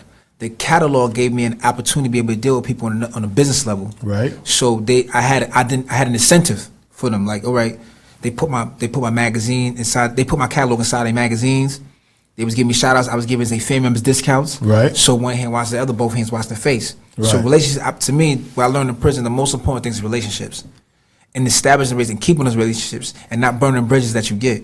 Right. So through that situation, I was also able to bump into another brother by the name of S1. S1 was down with the Bang Bang Boogie crew from out the Bronx. His brother is what's his name? Hold on, I remember his brother's name. Give me a second. 40 Cal. 40 Cal, the rapper. 40 Cal, I think is Hocus 4/5. Oh, Hocus 4/5 is S1 brother from the Bang Bang Boogie. Hocus 4/5 is that dude from? They from the Bronx. They from the Bronx. With, That was the dude that what's called a gangster, got caught up in some real shit. He gets the chains back. Yes, that's him. That's his brother. Jay Prince. Oh, yeah. I seen an interview with him. So that's S1. Hocus 4/5. Yeah, so that's S1 brother. Yeah. So man, S1, I was telling S1 about this idea while I was in prison. S1 said, "Yo, somebody do it. You got something different." Right. You know what I'm saying? So he was like, "You got to do that when you get home." So I stuck it out. I stuck to the plan. I didn't deviate from the plan whatsoever. That's why I know I'm going to win. That's why I know I'm going to outdo. I know you're going to win too. You know I'm gonna assist you in any way that I can. Appreciate it. I'm looking for that record though that you and Coop did. You send it to me through an email. We got you ready to send you right now. Yeah, because I want to go into that. Like, I want to bring somebody in, because right now my whole marketing campaign is about this situation with me and this young man right here. Okay. You know what I'm saying? So I want to definitely have him come in and talk about something. Hopefully he come in right now. Yo, for everybody that don't know, I got Miki on the line. Shout out you to know what I'm Miki. saying? This is the whole situation where the whole Go Baby marketing strategy that's going on right now is about me and my son right here. We just found out some weird information just recently, and I made a song about it, and I'm running with it. And I want to know. I got $1 Million Smile in here. You know what I'm saying? He just said he did like 16 joints. Been home for four months. 16 and a half. 16 and a half. He been home for 4 months, and we doing a lot to make shit happen. I got a record out here, Go Baby, that's going crazy, and it's basically about me and your situation. So Miki, I want you to talk about that real quick and just let everybody know, like, where's your stance at on that and shit. I know that's your mom's and everything, but give us your opinion on that. This is how I look at the situation, yo. Shout out to Grindhard TV, shout out my dad, you know what I'm saying? Great man, legend in the building. You know what I'm saying? Dope artist, wonderful man. At the end of the day, I just looked at the situation like, You know what I'm saying? Like, I could have had a worse life if I didn't know him. You know what I'm saying? And it's unfortunate that it had to happen like that, but at the end of the day, it doesn't change the relationship that I have with my father. You know what I'm saying? There's a lot of people, like a lot of young black men, they don't get to know their father, they don't get to grow up with their father regardless. And like technically, biologically, he really isn't like biologically my father, but he still raised me, and I learned a lot of stuff from him. I learned how to be a man. I learned how to be respectful. I learned a lot of stuff from him regardless. But at the end of the day, if it already happened, it's not really my fault. You know what I'm saying? He's still trying to like make sure I have like a better life. It's not neither of our faults. We were the ones that were lied to. But you know what I'm saying? Like, I want your opinion on it, and just tell me what you think about it. You said something that was very important that, you know what I mean? Or if I wasn't lied to, you know what I'm saying, your life wouldn't have been the way it was. So, in no actuality, her lying to me about being your dad kind of like benefited you instead of hurting you. You know what I'm saying? The only thing that hurted you was that you now thought that who your biological father is not, but you know what I mean, financially and everything and emotionally and molding you into being a man, it worked out for you. Is that what you're saying? Oh yeah. At the end of the day, it's like, regardless of what a piece of paper says, you're still my father. At the end of the day, I can't take back all the years that you raised me, stuff that I learned from you. And I even like see certain like personality traits of you and myself. So it's not like you can't just erase that shit regardless. You know what I'm saying? That's what's up, man. Like I'm happy you called up for us to talk about this. I hate my mom, and I can't really be mad at y'all. Like, I had y'all differences, and that's happened in the past. I did have to move forward in life. You know what I'm saying? The more that I think about this shit, like it bothers me and stuff like that, yeah. But the more that I think about it and dwell in it, it's like the more like mentally messed up I be about this shit. So you gotta keep moving forward. You know what I'm saying? Hey yo, if anybody that's on the live, if y'all want to chime in and say something, y'all could call up 516-540-1684. We got Miki, aka HOTH2, on the line. He's actually, me and him is actually what this whole Go Baby song is about. You know what I'm saying? Y'all hear the song, it's about to be going even extra crazy for the rest of the year. And it's about me and him. Like, this record is about me and him, and you know what I'm saying, his moms and the things that we went through. I got $1 Million Smiles in the building. You know what I'm saying? We're talking about a whole bunch of family stuff, and it's a bunch of things going on. So Miki, I always wanted to get your opinion because I wanted to give you a couple of months to just really vibe and you know, let that shit sink in and you know what I mean, like settle in with the situation that it is. And I wanted to hear your take on it. So what do you think about the record that I put out about the whole shit with the Go Baby and everything?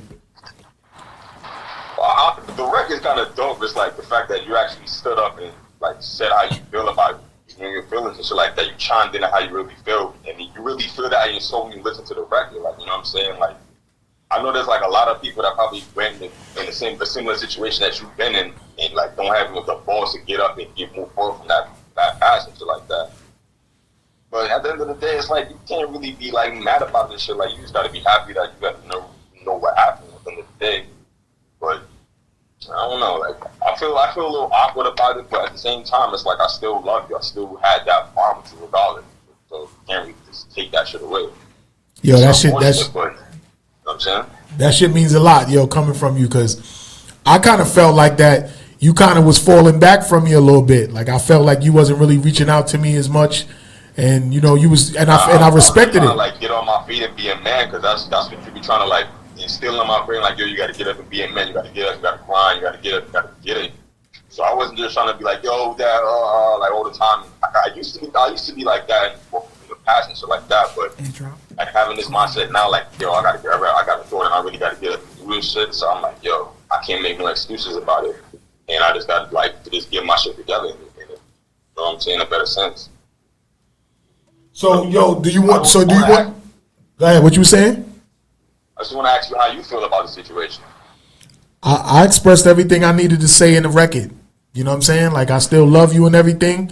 I still stand on my ground when I say, you know what I mean, I raised you to a man. You're now 27 years old, and you out there doing what you need to do for your daughter and your moms, and, you know, you got to provide for them. I don't think I'm in a position right now where I have to send any type of financial backing to provide, because I showed you the way on how you need to provide for your moms and your daughter. And the fact that I'm still kind of like bitter about the situation of the lie that I don't want to financially support any situation that I was lied to about. But, you know, you still Gucci with me. I still fly you up here. Whenever you're ready to come up to America for a vacation, you know you Gucci with me. You still my son. You going to come up here. Even when I come down there and shit, you know, we still Gucci and everything like that. But it's your moms that I'm not really feeling anymore. You know what I'm saying? It's not you. I get that. You know what I mean? I get that. And I love you and everything. You know what I mean? I actually had a conversation with her like last night about this too. Like she was going on in depth and shit like that, but I could see like the hurt that she'd been through. At the end of the day, I looked at it like this, right? It was like you were like a better opportunity for her. Like, you know what I'm saying? Regardless of how like I would look, but in front of everybody, you was like the best opportunity to help her out financially. It is kind of like really messed up to that shit like that.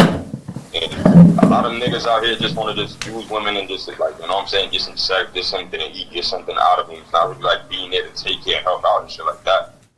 So at the end of the day, the lie, it is kind of like really like mentally torturing. Like you can hear that shit after 27 years, but I just felt like I don't think she had a better choice at the time. You know what I'm saying? Yeah, but I still feel like that when she decided to take you and run to Trinidad, that was her ample opportunity to tell me that, you know what, it's a possibility that he not your kid. Like, cause she said, she told me in a text when she was like, oh, I wasn't sure, I didn't know.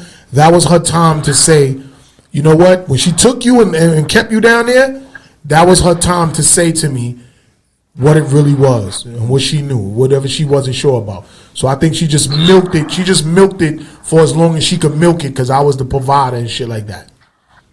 Yeah, I feel you.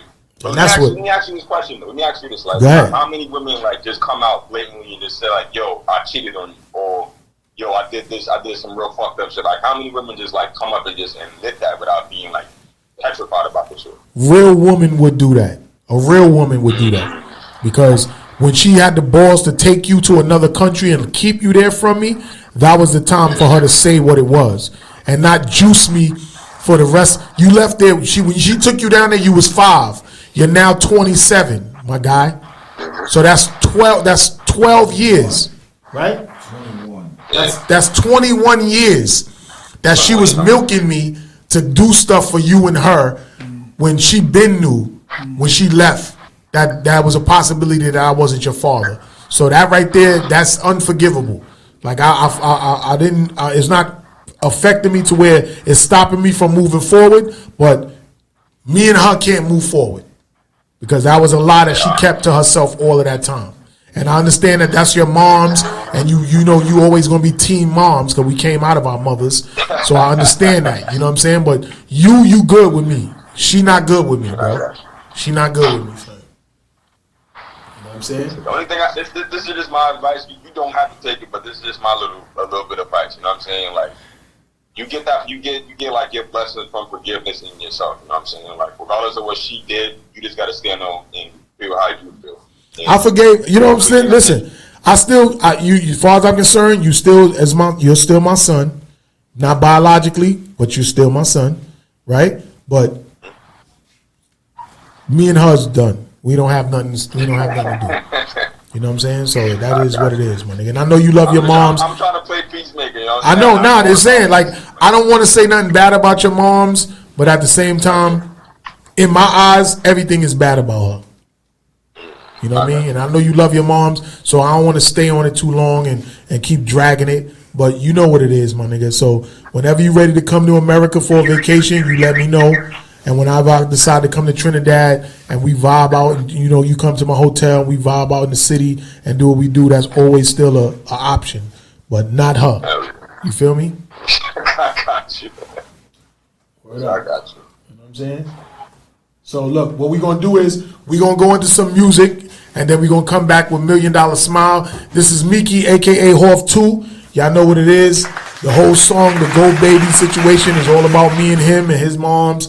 So everybody know what it is, man. That's what we are. We in Grindhardtvpodcast. We here. We going to go into a new record with $1 Million Smiles and my brother, Kooky the Bag of Bones. We going to see about getting a video shot for this joint. Yo, Miki, thank you for tuning in. I love you. You know what I'm saying? And you know what I'm saying? You can stay tuned in and all that. We here. Grindhard.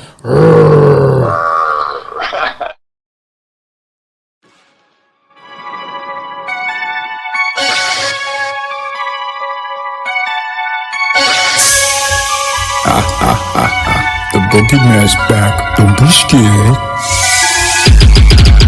Take it off, that shit in me shining that boy, let me get that. Take it off, you wear it, we turn it, we on the crowd, man. You see that we scheming, it's really with the lick, man. It's definitely good, can see that. Take it off, that shit in me shining that boy, let me get that. Take it off, you wear it, we turn it, we on the crowd, man. You see that we scheming, it's really with the lick, man. It's definitely good, can see that. All that shining will get your ass booking. You looking like dinner, you're about to get cooked. Look at the market, you see that they drilling, but dollar signs about to get booked. We booking season, we on our job. Jury, we season, get back down and rob. You talking about money, we coming to get us. The bullets, they coming out, they get a visit. Cars get jacked, jury get yacked. The bosom and mercy will get it. The fact of my little monster in the flesh. Strong on warriors, I do best. You know what the Ruger, I do best. Look at the bugger, you see how I'm flex. Take it off, that shit in me shining that boy, let me get that. Take it off, you wear it, we turn it, we on the crowd, man. You see that we scheming, it's really with the lick, man. It's definitely good, can see that. Take it off, that shit in me shining that boy, let me get that. Take it off, you wear it, we turn it, we on the crowd, man. You see that we scheming, it's really with the lick, man. It's definitely good, can see that. I'm definitely not the one to play with, assaulting lyrically like AK clips. Banana or extended, you'll get shredded like cheddar. For the cheddar, you better start booking. It's the season to duck hunt for no reason. Girl got took, she needed pleasing. Fools talking beef, but they as vegans talking. Get it like Jesse, it got messy when you started reaching. Styling when I'm prowling, $1 million smiling. I'm wildin' and winning, styling and sinning. It's cuckoo, the villain. Pockets we digging. Take it off, that shit in me shining that boy, let me get that. Take it off, you wear it, we turn it, we on the crowd, man. You see that we scheming, it's really with the lick, man. It's definitely good, can see that. Take it off, that shit in me shining that boy, let me get that. Take it off, you wear it, we turn it, we on the crowd, man. You see that we scheming, it's really with the lick, man. It's definitely good, can see that.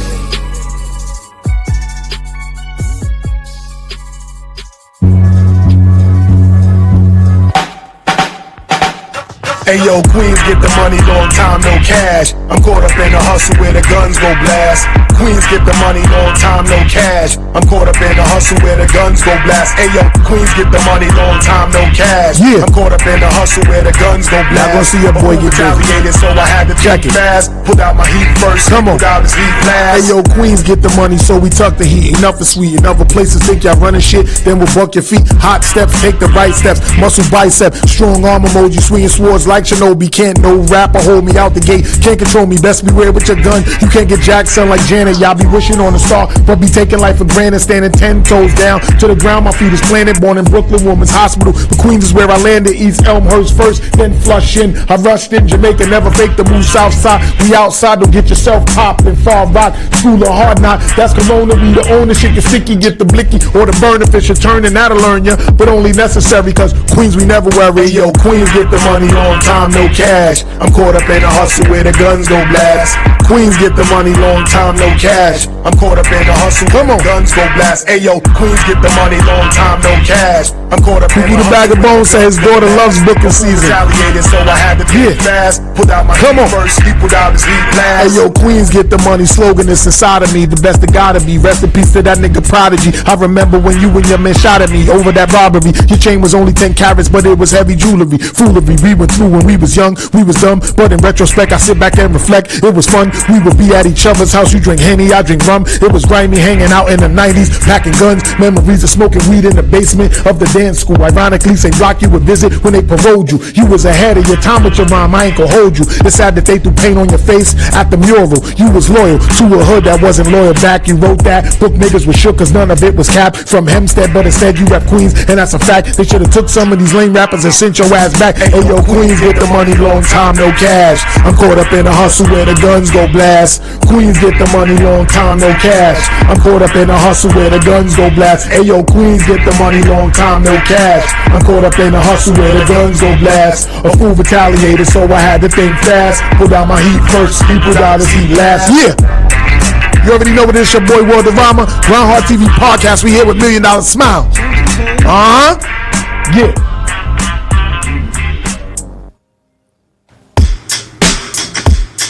Come on. What's up? Yo, Smiley, what's good? We about to end the show. You know what I'm saying?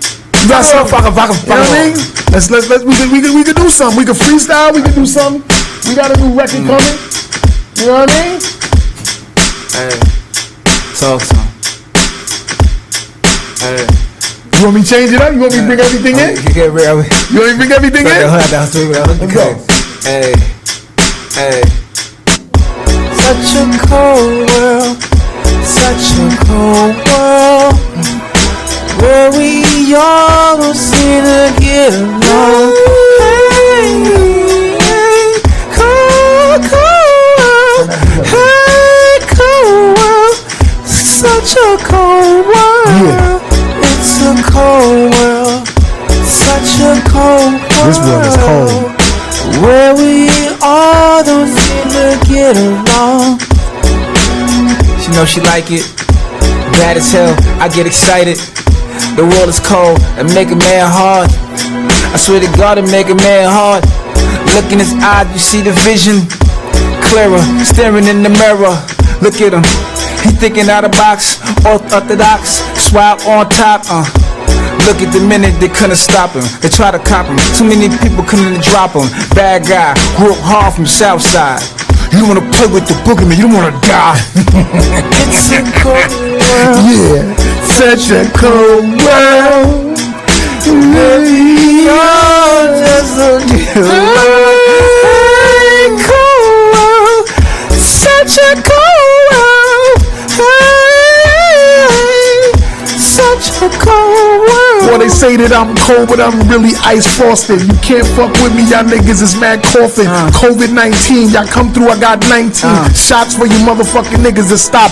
You not, you snot, it blowed out your nose a breeze. Cause you know I come through on your knees, you begging. Cause I come through, y'all niggas wear leggings. Y'all can't fuck with me, they call me Creggin. The Worldarama with the Brian in the middle. Y'all niggas can't fuck with me, y'all niggas is fiddles. Y'all play with your fingers, Twitter. Y'all niggas can't get with her. I come through and I'm bigger, whole figure nigga, want them figures, that mean that money ain't nothing funny. Y'all niggas try to fuck with me, then you'll be dunny. Like that Queensbridge slang, y'all niggas can't hang. Rest in peace to Prodigy, we be doing our thing. It's a Queens, Ayo, QGTM. I come through and spit phlegm, y'all niggas will get hemmed the fuck up like hens getting cooked and fried like chicken. Y'all niggas can't finger licking or picking.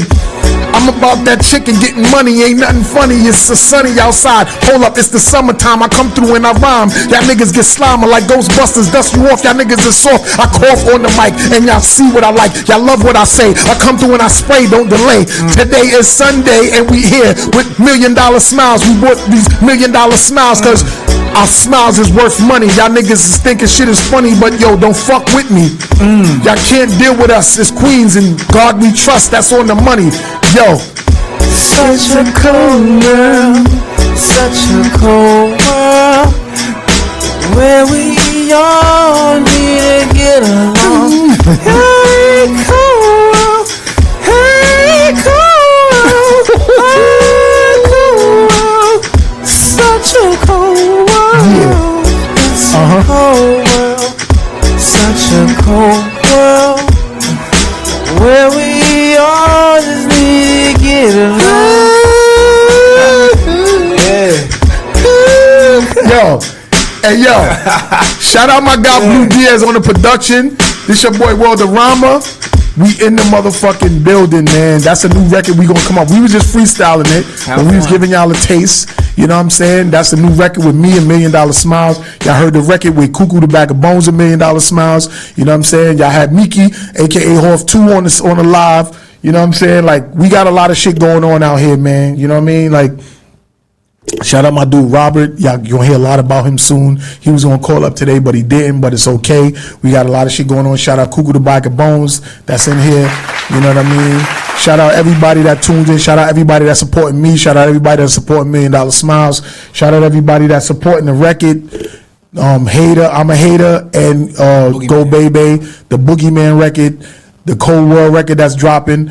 We got mad shit coming, yo. $1 Million Smiles, like, let them know, like, where they can find you at and all that. You can find me at $1 Million Smile _NY. That's MILLIONDOLLA SMILE _NY. We got the merch out, the hated clothing and everything too. You can find it on Shopify. You could basically about to drop the book. We'll do a pop out doing the show. Anybody want to work with me now, Smile, you need some help with some hooks or something, like you need some assistance, you know what I'm saying? Get that money right, I help you. I assist you. It's all about that money. Cha-ching, cha-ching. Cha-ching, cha-ching, baby. Yo, if I make a record called Queens Get the Money, that means we get the money. No time, no cash, baby. It's not about, it was a long time with no cash. So now we want the money. So just know, like, if you reach out to us to do something, we charging. Don't worry about it. You know what I'm saying? We could discreetly be, you know, lenient to who we want to be lenient with, because when you bosses, you could do that, but we want our money, man. The shit costs, and that's what it is, man. IRS hit me up every quarter about taxes for my expenses and everything that I earned for each quarter in this hip-hop shit. So just know, like, we charging. So that's what it is. Thank you for $1 Million Smiles for coming up to my show. It was a very deep, in-depth interview. This shit gonna go viral. I know it is, because we said some real serious shit. Shout out Miki for calling in. Shout out Cuckoo the Bag of Bones for staying on the live. Shout out Sade for coming in. You know what I'm saying? Shout out, you know what I'm saying? Everybody that tuned in on the live. S.STREET Media. Shout out your wife, your son, everybody that's in the building. You know what I mean? That's what's up, man. It's all about family, and I appreciate you for coming up here. It's a lot more coming. Y'all already heard like a little pre-joint of what one of the next records that's coming out off the World of Rama project, produced by Blue Diaz. So we got some shit for y'all, man. We gonna be back with more. It's motherfucking Grindhard TV podcast every Sunday. Tune in, whether we on location or in the studio. We gonna be back with more. You already know what it is, Grindhard.